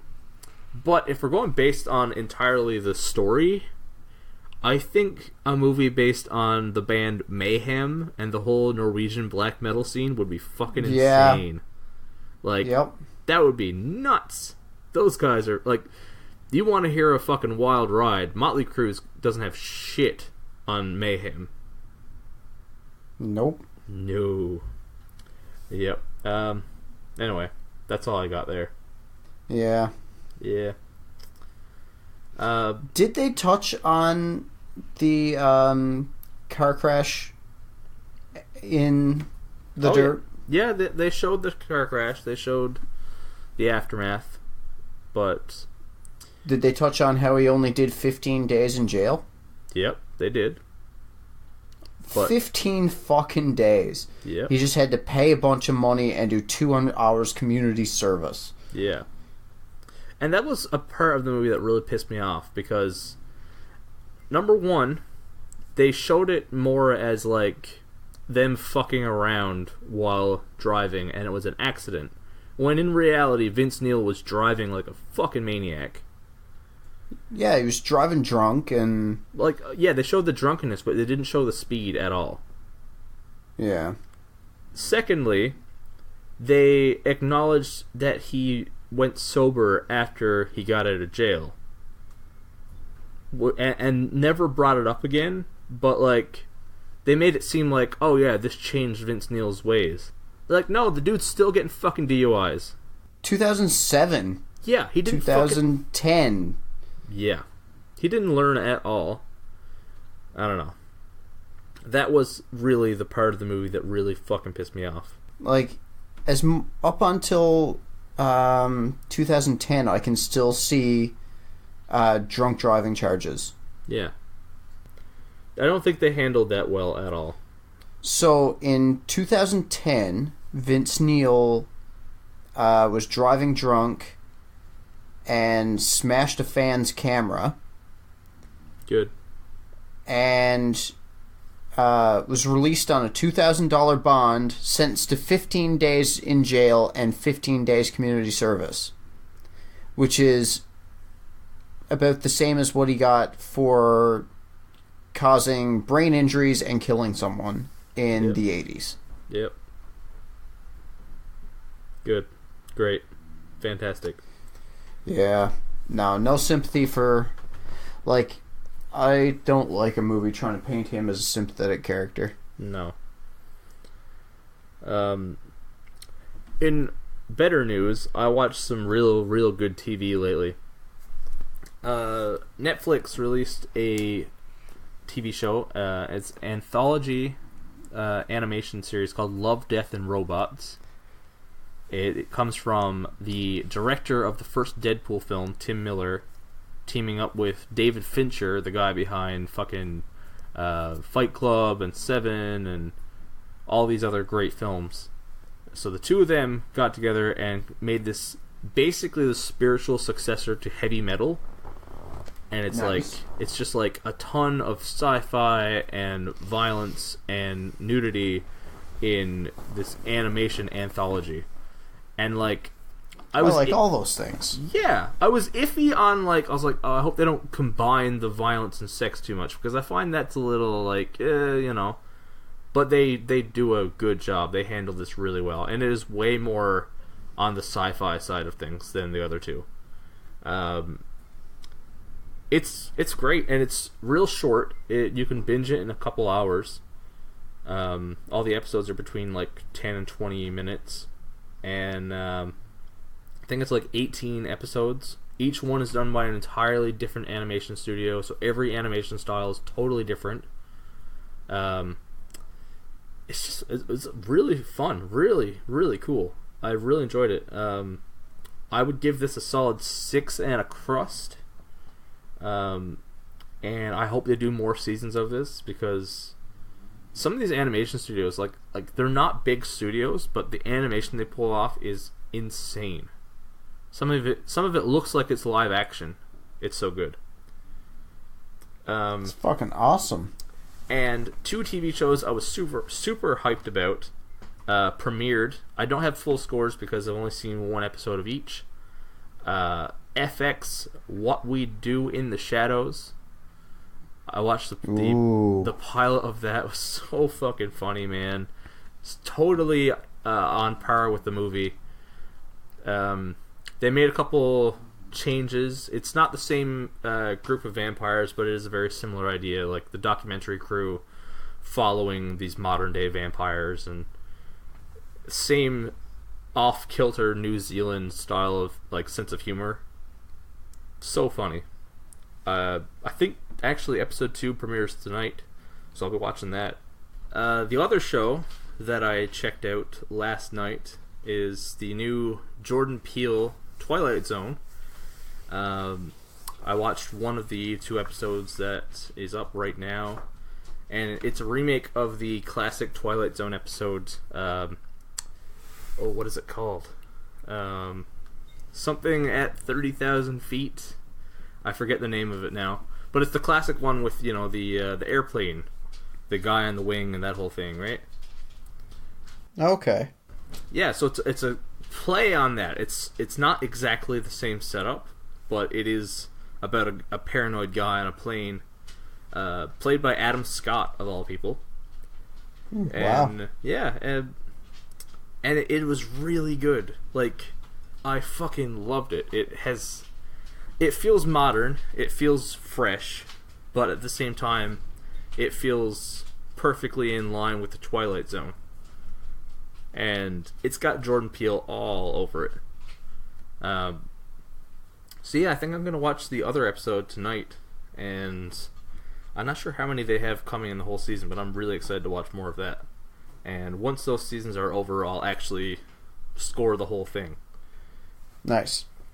And I believe you've got a couple things to review here as well. I've got 2 things. I will say with Santa Clarita Diet, it didn't have 100% of my attention at all times because I was trying to get it finished in time to talk about it today. Okay. And I was working and things like that, so certain parts of it I had on while I was eating, while I was doing dishes, on my break at work. Yep. So it didn't get 100% of my attention at all times, but I still very, very, very much enjoyed this. A few new characters introduced this season. Cool. One of them is an actor that as soon as I seen him, I was like, yes. Ethan Suplee is nice on the show. I love Ethan Suplee. Yeah. He's great. Yeah. I thought he was a great addition to the show. There were a few moments where Sheila kind of got on my nerves. There were a few moments where Joel kind of got on my nerves. Being the 2 main characters played by Drew Barrymore and Timothy Olyphant, respectively. But the rest of the cast, I thought Gary this season was pretty great, played by Nathan Fillion. Okay. Yep. I can't remember the actors, but the ones who play Abby and Eric, okay, yeah, the daughter and the next door neighbor kid, I thought they were great this season. The plot of this season I really liked. There was a few new villains in there. It didn't dive too much into them. Okay. Because I mean it's 10 episodes with 30 minutes apiece. And they're trying to focus on what Joel's doing, what Sheila's doing, what Abby's doing, what Eric's doing, and there were a lot of balls in the air. Yeah. And so at some points in the show, they're trying to deal with 5 problems at the same time. Yeah. But that's part of what the show is. They're dealing with 5 different things at once. When they think oh shit, I'm dealing with so much right now, I'm fucking overwhelmed. Oh, here's another thing to add on top of it. Yeah, yeah. And, that's part of it. But that part of it kind of, it stretches the plot a little thin. It doesn't give you a lot of time to delve into certain characters too much. Yeah. But at the same time, I very much enjoyed Season 3 of Santa Clarita Diet. It was one of the things I was most excited for this year, and I would 100% recommend it. When I was watching it on break at work, I was watching it on my phone, and I watched a couple episodes each night as I was working 2 overnight shifts, Sunday and Monday. And while I was on break watching it, my coworker could hear me laughing from across the way, and both nights the 2 different girls I was working with looked at me and was like, "What are you watching?" Like, they sounded intrigued by how much I sounded like I was enjoying this. Yeah. So, yeah, I definitely recommend checking it out. If you haven't seen the first 2 seasons, you really should watch those first before you watch season 3. Everything will make a lot more sense, because, like, season 3 picks up, like, the next day after season 2. Like, it's all just like one story. Like, I still haven't got around to season 2. I think I'm gonna have to just binge both seasons now back to back. You should, and it won't take long, because like I said, like, each season's only 10 episodes, half-hour long each, like, couple hours, and you got a season banged out. Yeah. I definitely think you should check it out. On the good pizza scale, I'd probably give it, I don't know, I'm torn between 6 in a crust or 7 slices. Oh, so high. Yeah, I would go high with it. It's not something that's gonna hook you as much as something with, like, a really intense plot or anything like that, but if you're looking for something you could just, like, throw on quickly for some good laughs, like a little bit of what the fuck, holy shit moments, like, you know, it's a good bit of fun. Yeah, for sure. Yeah. And then we move on to the big one. Mm-hmm. Yeah. When I feel like I have a fair bit to say, and I still haven't seen it. Yeah, a lot of people have been asking me my opinion on this movie, because where it's been getting so much attention in the media because of different things, and I've been a little bit outspoken on the internet about some of the things that are going on with it. So people have been asking me, like, how it pairs up to the rest of the Marvel Cinematic Universe. Yeah. And I've been pretty honest with them with how I'd stack it. Okay. I haven't actually gone back through all the movies to, like, decide 100% where I'd rate it amongst all the others. Yeah. But I have a decent idea. Like, I can guesstimate where I would place it, but, like, I'd have to actually, like, watch it a second time and go back and figure out where in the ratings, like, where in the rankings I would place it. Yeah, that's fair. Yeah. But, I mean, it was the 21st movie that was released as part of the Marvel Cinematic Universe. Yep. And for me personally, I would rate it, like, somewhere between 10 and 15. Okay. But that being said, like, the first few people I said that to kind of looked at me like, really? Like, the expression on their face was like, oh, so it's not a good movie. And I would just, like, kind of pause them for a second and be like, no, hold on. I'm rating it, like, 10 to 15 in a cinematic universe of 21 movies. Yep. That has movies like fucking Black Panther and Infinity War in it. Yeah. Exactly. Like, it's still beating out a lot of movies that I enjoy. Yeah. Like, because me personally, I can't say that there's a movie that I hate in the MCU. No. Like, some of the movies that it is being ranked better than I've watched more than 10 times. Yeah. Now, mind you, it does need a second viewing for me to, accurately say where I'd put it. Yeah, rewatches can really add or take away from a movie, right? Because, honestly, like, I had Black Panther rated probably lower than I would today because they took a lot of the Marvel, like, a lot of the MCU movies off of Netflix. And so, when I was looking for something to watch the other day while I was eating supper and everything like that, I was like, I just punched in Marvel, and my options were the 2 Guardians movies, Iron Man 2, Winter Soldier, Black Panther, and Infinity War. And I just finished Infinity War the night before for like the 100th time. So I threw on Black Panther again, and I liked it more than I remembered liking it. Did I like it the first couple times I watched it? Yes, but this time I watched it for whatever reason, it just struck me better than it struck me before. Yeah.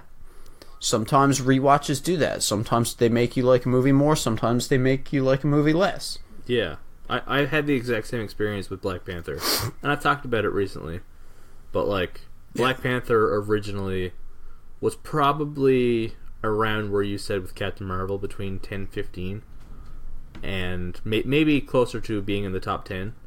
But now it's top 3 for me. It's top tier. Like, it's not as high as Infinity War or Spider-Man Homecoming or Winter Soldier or the 2 Guardians movies. But, like, it's like, or Thor Ragnarok. Fuck, that's a good movie. Yeah. Quick tangent. Yep. Speaking of Thor Ragnarok and Endgame and everything like that, apparently the official Lego set for Endgame has a Korg figure. Really? Yeah, Korg. Apparently. I don't have this confirmed yet, but apparently, like, the Lego set for for Endgame, it has most of the characters in their little spacesuit things, like from the neck down, and there's a Korg, which a lot of people are saying, like, this is proof that Korg is still alive and very well may end up in this movie.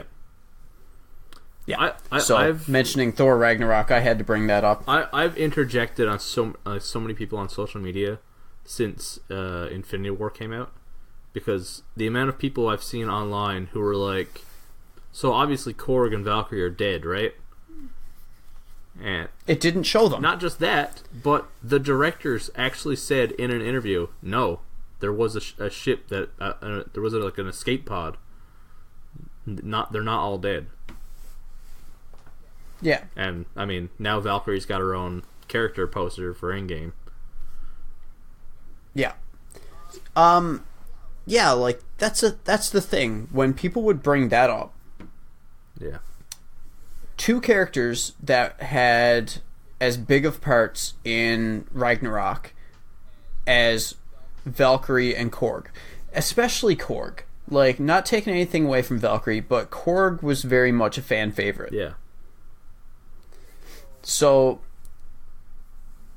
if Korg was there and Korg was dead, there would have been something alluding to that. Like, it would have shown a pile of rubble or his body or something like that. They wouldn't do that off screen. No. Like, even if they did do it off screen, there would be mention of it. Exactly. No body, no mention. I always assumed that those 2 characters were alive. Meek did. Yeah. Like, no. Meek could very well be alive as well. Like, I don't know. Yeah. But, yeah. Anyway, Captain Marvel. Set in the 90s, which was kind of cool. Yeah. Yep. There were a lot of things where I was like, oh, I remember that. Oh, like, there was a lot of nostalgia moments for me. Okay. There was something I was kind of hyped for with this movie that didn't turn out the way I wanted it to. Okay. I'm going to rephrase that. It turned out differently than I expected. Okay. Because saying that it turned out differently than I wanted it to makes it sound like I was disappointed by it. Yeah. I wasn't disappointed by it. I wasn't upset by it. I was just kind of like, oh, that's the direction they're going with that. Okay. But then afterwards, when I thought about it, it kind of made a bit of sense to me. Yeah. When I thought back on it. And I'm not going to say what it is because it's a bit of a spoiler. Okay. And after you see the movie, maybe we'll discuss it on the podcast. And once, enough time has passed that it's like, all right, if you haven't seen it, it's on you. Here's a spoiler. Yeah, exactly. Yeah. So I'll put a pin in this one, and I'll elaborate a bit more in the future. But this movie had, I kind of want to say, a Korg-like character that kind of became a bit of a fan favorite. Is it the cat? Yeah. Yeah. Goose? Yep. Which is an awesome Top Gun reference. Yep. Um, See, I didn't even get that was a Top Gun reference at first, even though, fighter pilots and shit like that. Yeah. But here we are. I just thought it was a cool name for a cat. Yeah. I caught it because Goose is one of my go-to, nicknames that I would refer... I refer to animals and small children as Goose often. Nice. Based on... I think it came from Bob's Burgers referencing Top Gun. It's like a weird chain of events. But yeah, I'll constantly be calling... Well, Bana and our last dog, Holly, as well as even, nephews. Yeah, our nephews. Goose is just an easy go-to for, a little sidekick.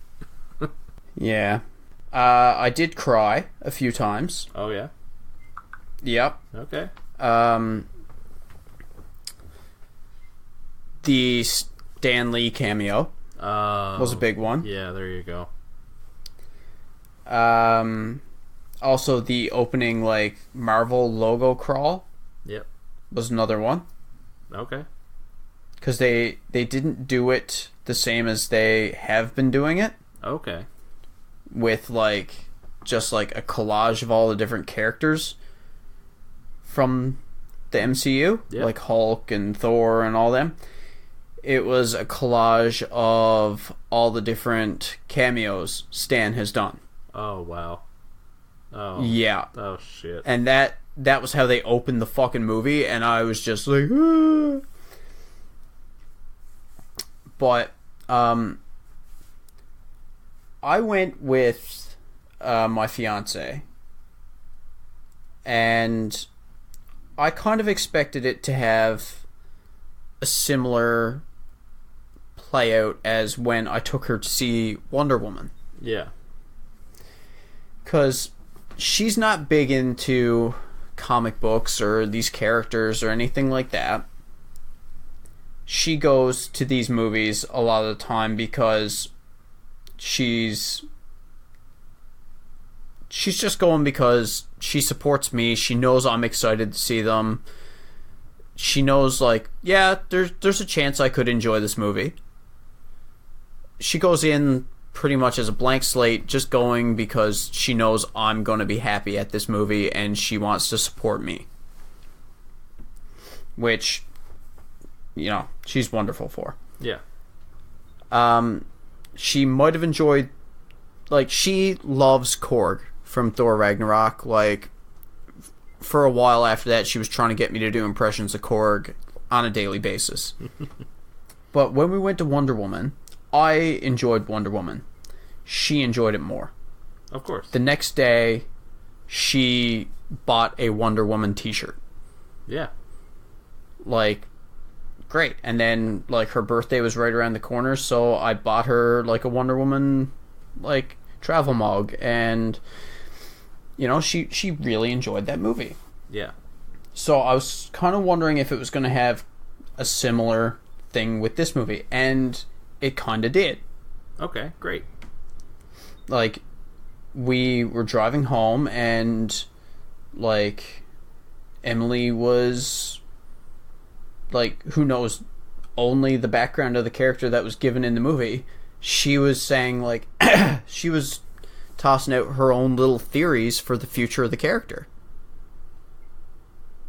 And things like that. And we were driving home, and my fiance, who knows very little about comics and, you know, doesn't usually engage with these kind of chats with me. Like, usually, like, you're the person I talk to about these kinds of things. And the entire drive home from the theater, and, like, we took the long way home, me and Emily were talking, and she was like, I'd really like to see them do this with the character. I think that would be a good idea. I think this thing would be good for the character. Like, if this character gets another movie, I'd like to see this.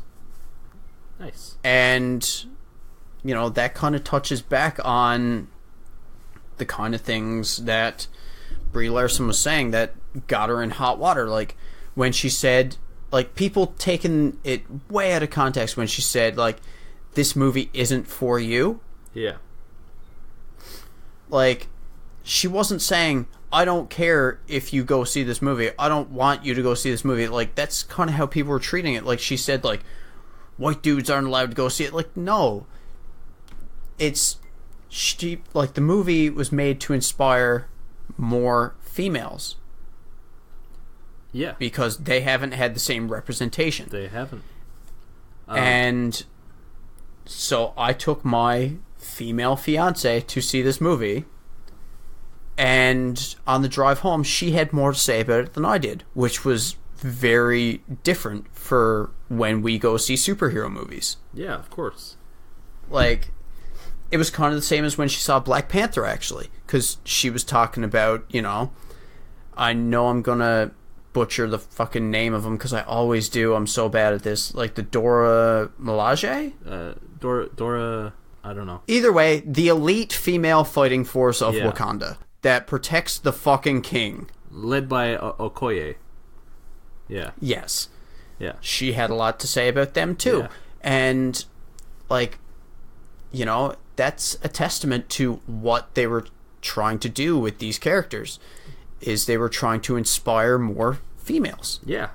Like... And my female fiance saw this movie, and she was inspired, and she was talking about it a lot. Like, she was very vocal about it.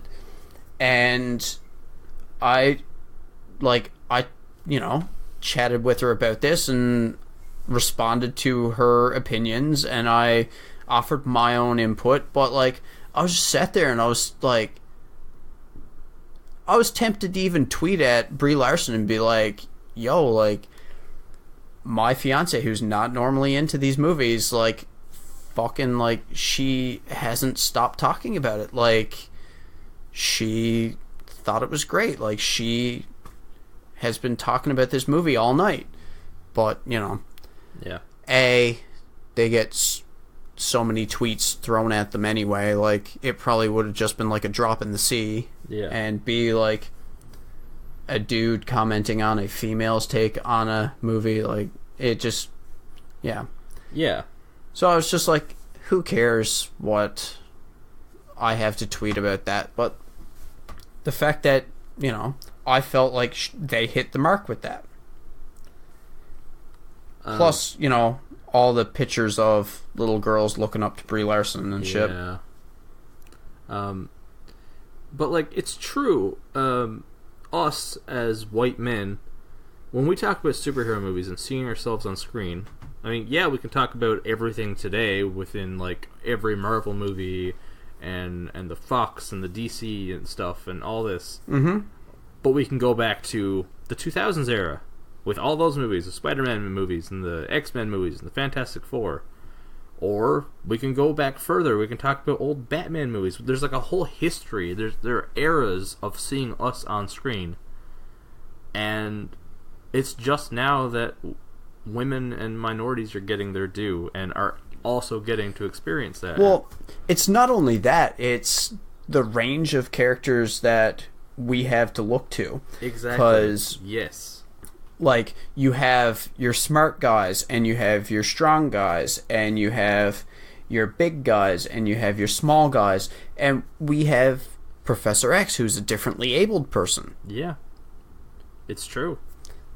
Even looking at Infinity War, the one scene that you really get a good look at Rhodey, which is when he's talking to William Hurt's character, General Ross. Yeah. The one time you really see Rhodey from the waist down when he's not in the War Machine suit, you can see he's still wearing that brace that goes from his mid-spine down his legs, which is helping him walk. So technically, Rhodey is a differently abled person now as well, because without that and the War Machine armor, Rhodey probably wouldn't be able to walk. Yeah. So I want to go back to what you're saying about Brie Larson's comments that have sparked a lot of outrage. I feel like a lot of people are taking just like paraphrasing quotes and that's basing their whole argument. I feel like a lot of people aren't going back, hearing what she had to say, or reading what she had to say.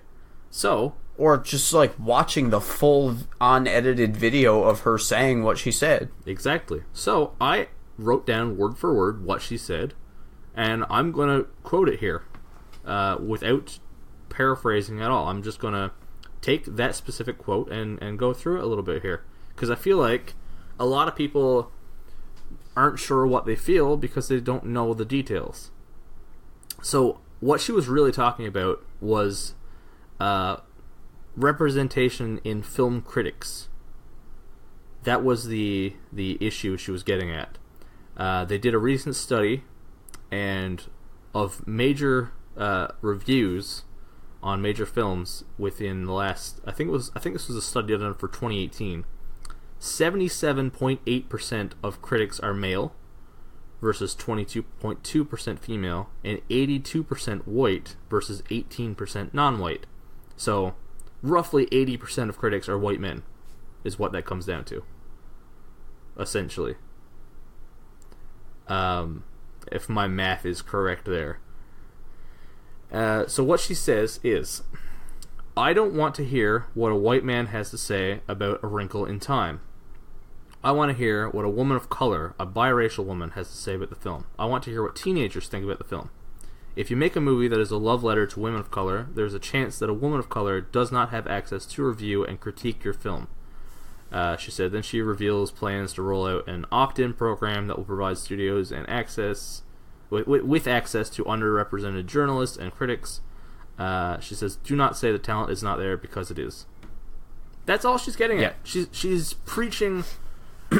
Well, in the video, she said 3 times, like, she felt she had to reiterate and emphasize this. She's saying, I don't hate white dudes. Exactly. She actually said that 3 times. The point is, I counted the number of times she said it. And she actually said, when she was talking about having more critics of color, like more female critics, like, you know, more representation like that, she actually said that, and this is a big part of what people are ignoring, I find, is she said, I'm not trying to, like, take their seats from the table and replace them with these people. I'm trying to just add more seats to the table. Exactly. Like, she's not saying get rid of 3 white dudes' jobs and replace one with this type of person, one with this type of person, one with that type of person. That's not what she's saying at all. Yeah. She's saying those dudes can keep their jobs, leave them as they are, they're doing their job. Just add more jobs with these people. Yeah, exactly. Not replacing people with other people, just adding more seats to the table. She actually said that. Add more seats to the table. Yeah. Like, okay. And that's all it is. But people just, they hear what they want to hear. They read what they want to read. That allows them to be outraged. Yeah. Like, myself, as a white man, I loved Crazy Rich Asians. I loved Black Panther. I love the TV show Atlanta. And I give rave reviews for all of them. But my review is not the be-all, end-all, and I don't think it's quite as valid as someone who has actually lived that experience. Yeah. Like, to dumb it down beyond diversity and race or gender, like, okay, James, you're a big Legend of Zelda Mega Man fan.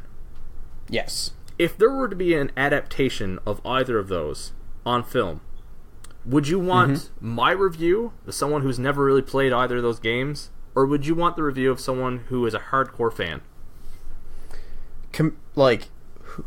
Someone like you or, say, Mitchell, who is much bigger into both those franchises, I'd probably go more with Mitchell's review. Because he has... Even though he has a basis of knowledge. Yeah. And experience with this.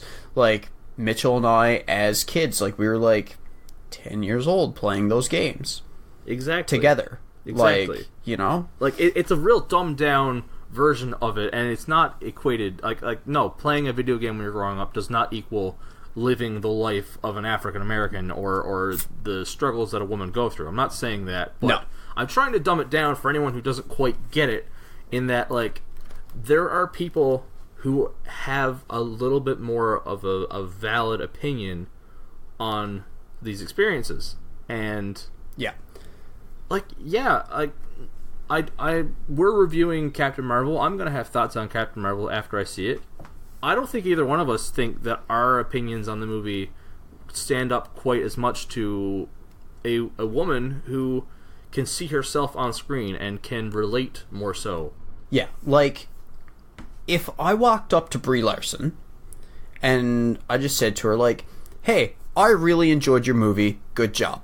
Yeah. Like, she's not going to look at me and be like, fuck you, you're an asshole, like, that type thing. No, she'll probably look at me and be like, oh, thanks, I appreciate that. Yeah, and, exactly. You know, she may be grateful for my compliments on, you know, the job she did. Yeah. But what will mean more to her is if some 12-year-old, like, if my 12-year-old sister saw her and, like, my 12-year-old sister ran up to her dressed up as Captain Marvel and was, you know, or even if my mid-20s female fiance walked up to her and started talking about, you know, how inspired she was by the character. Yeah. Like, she's not, you know, gonna hate any feedback from men and everything like that, but she's gonna be, you know, I'm just at a loss for words with this, because I'm just like, I'm almost burnt out from dealing with people being morons about this shit. I've got two more points I want to make on this movie, without having seen it, of course. First one being that the whole Rotten Tomatoes thing that a lot of people got their backs up about, where Rotten Tomatoes changed their scoring system, and a lot of people were calling it censorship or whatever the fuck they were getting at about how Rotten Tomatoes... It's not censorship because it's not a genuine... Like, people were saying, like, they were censoring things and that people weren't being allowed to express their opinion. Yeah. It's not censorship of a valid opinion if you're trolling and spamming to the point where Captain Marvel had thousands more reviews in the first 48 hours it was released than Infinity War, which was one of the most talked about movies of the whole fucking year, got in its entire cinematic run. Yeah, exactly. Like that was very evident that people were going well out of their way to try and run this movie down. And some of this was happening before people had even seen the movie. Exactly, before it was released. So, that's not an informed opinion. That's just, it's not censorship of an opinion. No. It's at all. Fixing a system that someone found a loophole in. Yeah. That's what it is. It's stopping an attack, really. Yeah, exactly. Yeah. If these people had seen the movie, and that many people really did feel this way about the movie, I'd be like, yeah, okay, cool. Yeah. Anyone who did see the movie and genuinely did not like the movie for whatever reason, their reasons are their own, and are able to, separate, their personal politics from the film, then, if they didn't like the movie, then I'd be like, oh, okay, cool. You didn't like the movie. Yeah. But trolls getting on with shit like that, fuck off. The other thing I wanted to say is there's this whole fucking entitlement in fandom that drives me nuts. And one of the biggest things that I see, there's this big thing where a big portion of fandoms think that movies, TV shows, any of this stuff is made specifically for the fans first. That the geeks are the target audience. When something like Captain Marvel, something like Black Panther, it's bigger than that. Yep. There is a different target here. This movie was being made for someone else. You're not always the center of attention. Again, that kind of circles back to the whole Dark Souls argument we had earlier. Yeah. With people being like, no, these games are just for me. I don't want an easy mode because, other people, if they're not as good as I am, they shouldn't be allowed to enjoy this. Yeah, exactly. Exactly. It's the same thing. The idea of gatekeeping on this shit, the idea that no, if you can't play it on hard, then you can't play it at all. It's the same as either relate to this white male superhero or fuck off, which is bullshit. It's absolute utter bullshit. If you don't know exactly as many songs by this band as I do, you're not allowed to come to their concert. Yes. Ah, man, I'm so done with this gatekeeping bullshit. Fuck. Okay, when I went to see the Fat Wreck 25 tour, yeah, I knew a lot of NoFX, I knew a lot of Flatliners, I knew a lot of Maxed Intruder, I knew a decent amount of Lagwagon, I knew a bit of Swingin' Utters, but I didn't know any Strung Out before I went to that show. Yeah. And I stayed right at the front, right on the barricade, the entire time that band played, right with all the dudes wearing their Strung Out shirts. And I wasn't singing along to the songs because I didn't know the songs. But I came out of that show a pretty big Strung Out fan. One of the first things I did the next day was I went on iTunes and I bought 2 albums. Out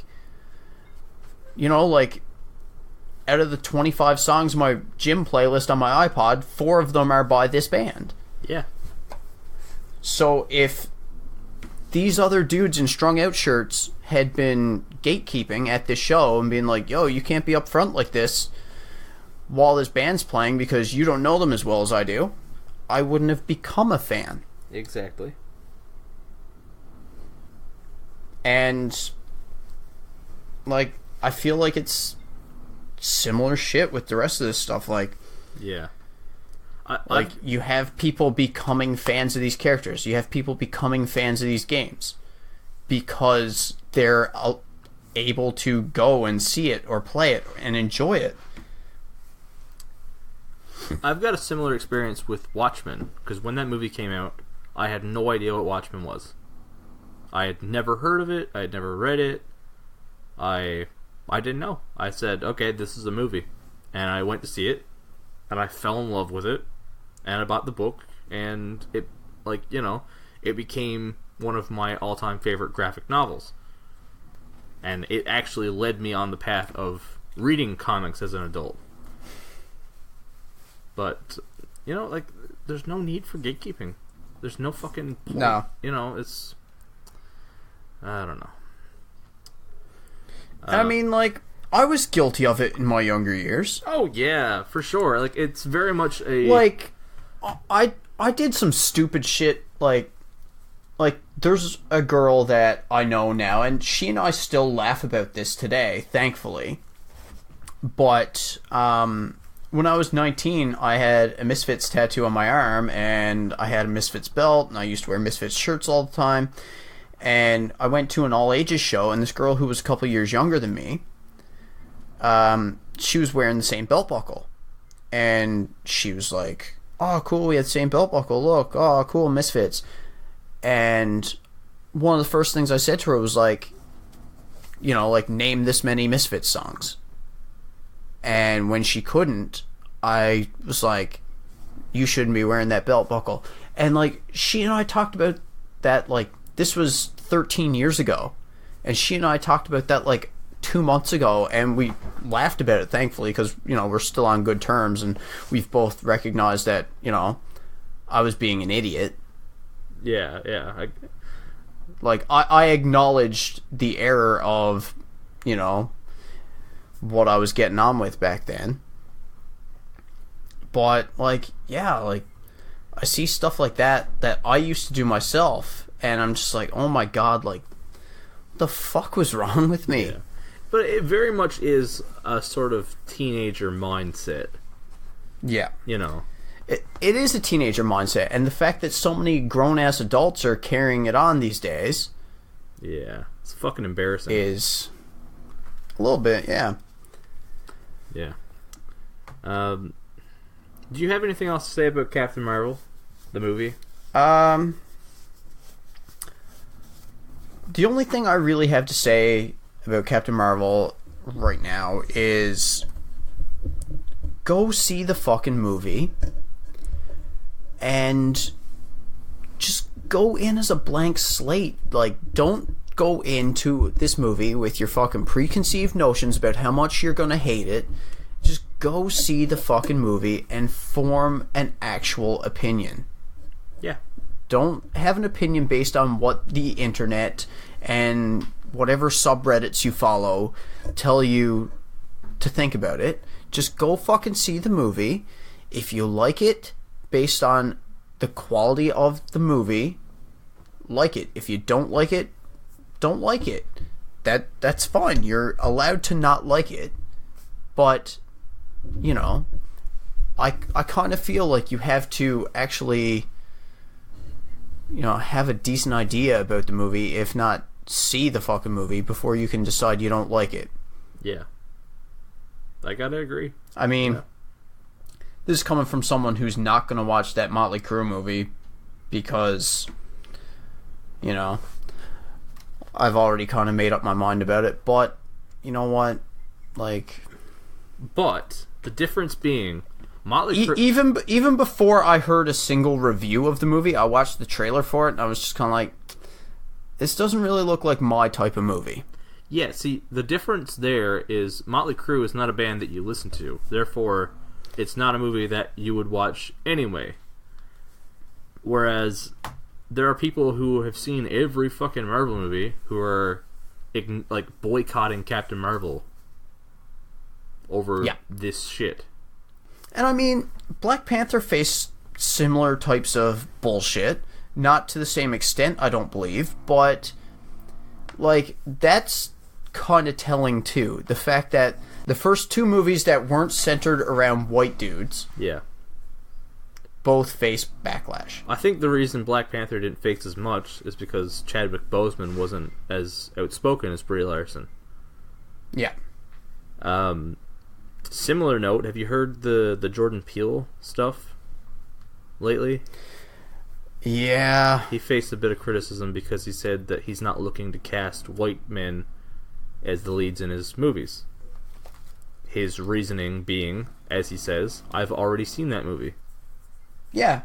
Which, yeah, like it's like any creator of original content. The protagonists, they often reflect the writer or director's own experiences.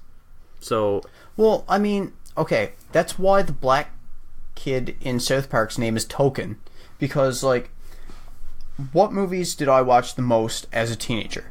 Slasher movies. Yeah. And a lot of, like, the Friday the 13th movies that were made in the 80s have, like, the one with, I'm doing air quotes here, yeah, token black guy. Oh, yeah, it's very much like a cliche, yeah.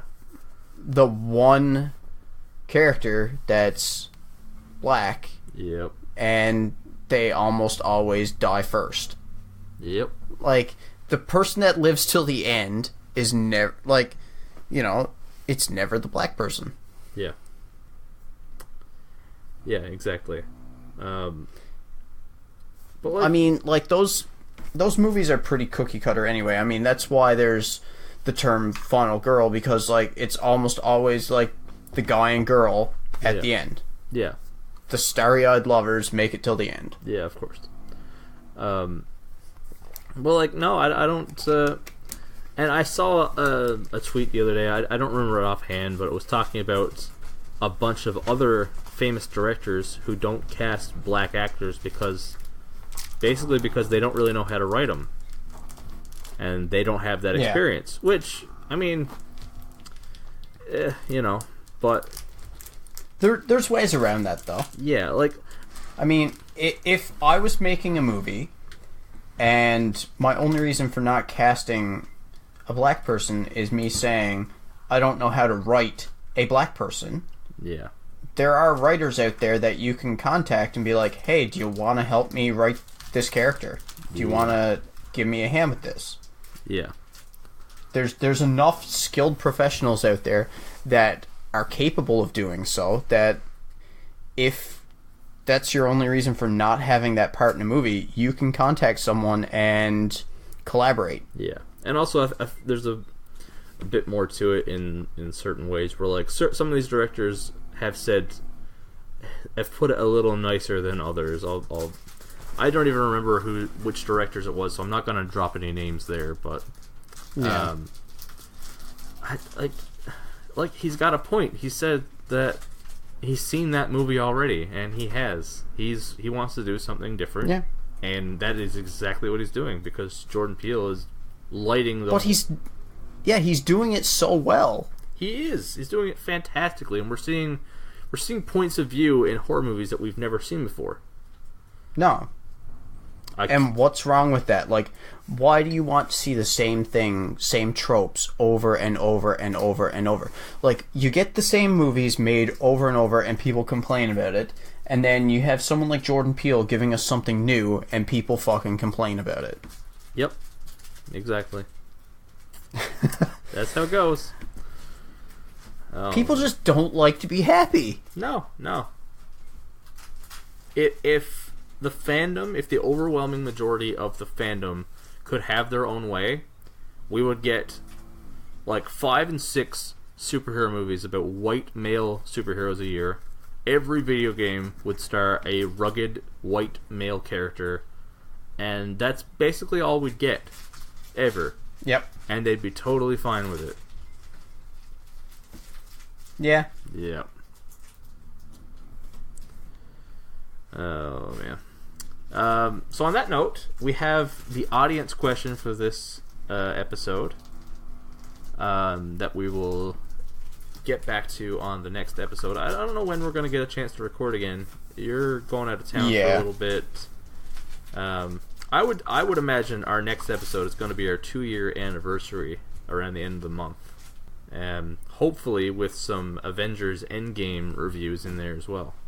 But our question for the listeners after that great Captain Marvel chat is, who is your favorite, I don't know how to put this, your favorite female movie hero of all time?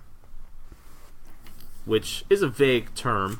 We're not saying specifically superheroes. I mean, there's a lot of horror and sci-fi. Well, that's what I was about to say. My top 3 are all horror. Yeah? Cool. I've got a lot of different sci-fi and some other stuff in there. We're probably going to... I already told Emily who my top 3 were, and she was just like, yeah, none of that surprises me. No. I think I got at least 2 of those in my head here. So yeah, that we'll post that on social. Once we're done recording, I want you to say those 2 names so I can see if you're on the right track. Yeah. So yeah, that we'll post on social media, and we will discuss all your answers as well as our own on the next episode. We should mention a couple other little things, but housekeeping here. Our TeePublic is going strong. You guys are all sending in your pictures of your t-shirts, your Jedi Dropouts merch, which I'm loving. Yeah. I get email notifications whenever we make a sale, and even if I'm like at work and I just like check my phone in my downtime and I got a little email being like, you've made a sale, it just brightens me right up. That's awesome. So head over to, what's the link again? TeePublic. It's teepublic.com/user/Jedi Dropouts Productions. Yeah. We've got a little bit of... You can find the link on our Facebook page. Yeah. Is it on our Instagram right now? I think it should be there. I'll make sure it is. Okay. So by the time this episode's up, the link will be on our social media accounts. Yes. Anyway. Yep. And another little thing here. It's not up right yet, but it will be up, I think, by the time this episode is. We are doing a little thing with a podcasting app. For a limited time, we're going to be featured as a bonus podcast on Podcoin. Ooh. Yeah, and Podcoin is a cool little app I started using a little while ago, and I reached out and I've been talking with the developer behind the app. And basically, how Podcoin works is you listen to your podcasts through this app. They've got a wide directory, pretty much every podcast. I haven't come across anything that I can't find on there yet. And for every bit of podcast that you listen to through this app, you get points, little credits in the system. And you can use those credits to buy gift cards for yourself. Let me have a look. Let me see. Quick rewards. Amazon gift cards, Starbucks gift cards, they have, if you really save up, you can get a pair of headphones there. They've got all these little gift cards and stuff. But the cool thing is, you can also take these points and convert them into donations to charities. Like, nice. Towards, let's see, clean water, books for poor children, save homelessness, end AIDS, global warming charities. They've got a lot here. So, and here's the thing, like, we're not putting pressure on you to do either. You can do whatever you want with it. But for every 10 minutes of podcast listen to, you get a point. And I just listen to all my podcasts like I normally do, and I'm getting all these rewards. And you know what? I think I might give back with this. Maybe put my listening to good use, and fuck yeah. Maybe I'll save the rainforest with my podcast listening. Who knows? And by listening to Jedi Dropouts with our increasingly lengthy episodes of 2 idiots rambling, we could save the world. We could. And that's the thing. As a bonus podcast, you get extra points for listening to Jedi Dropouts through the app for a limited amount of time. And we'll be featured in the bonus section of the app. I'm thinking that should be up soon. I emailed the confirmation yesterday, and waiting to hear back now. So check out Podcoin. I highly recommend it. It's a great, and not only that, everything else aside, it's a really smooth running podcast app with a wide directory. Like I said, I listen to a lot of podcasts. I haven't found anything that can't be found through this directory so far. And we're already in the app. You can listen to us there now. It's just will be a bonus podcast soon with extra points. Nice. Yeah. And as always, you can check out other episodes of Jedi Dropouts, Final Form, and whatever else we do over at www.jedidropouts.podbean.com. And I think that is about it. I think that's a wrap. Yep. Okay. Thanks for dropping by. Something. Drop out. Later. Peace.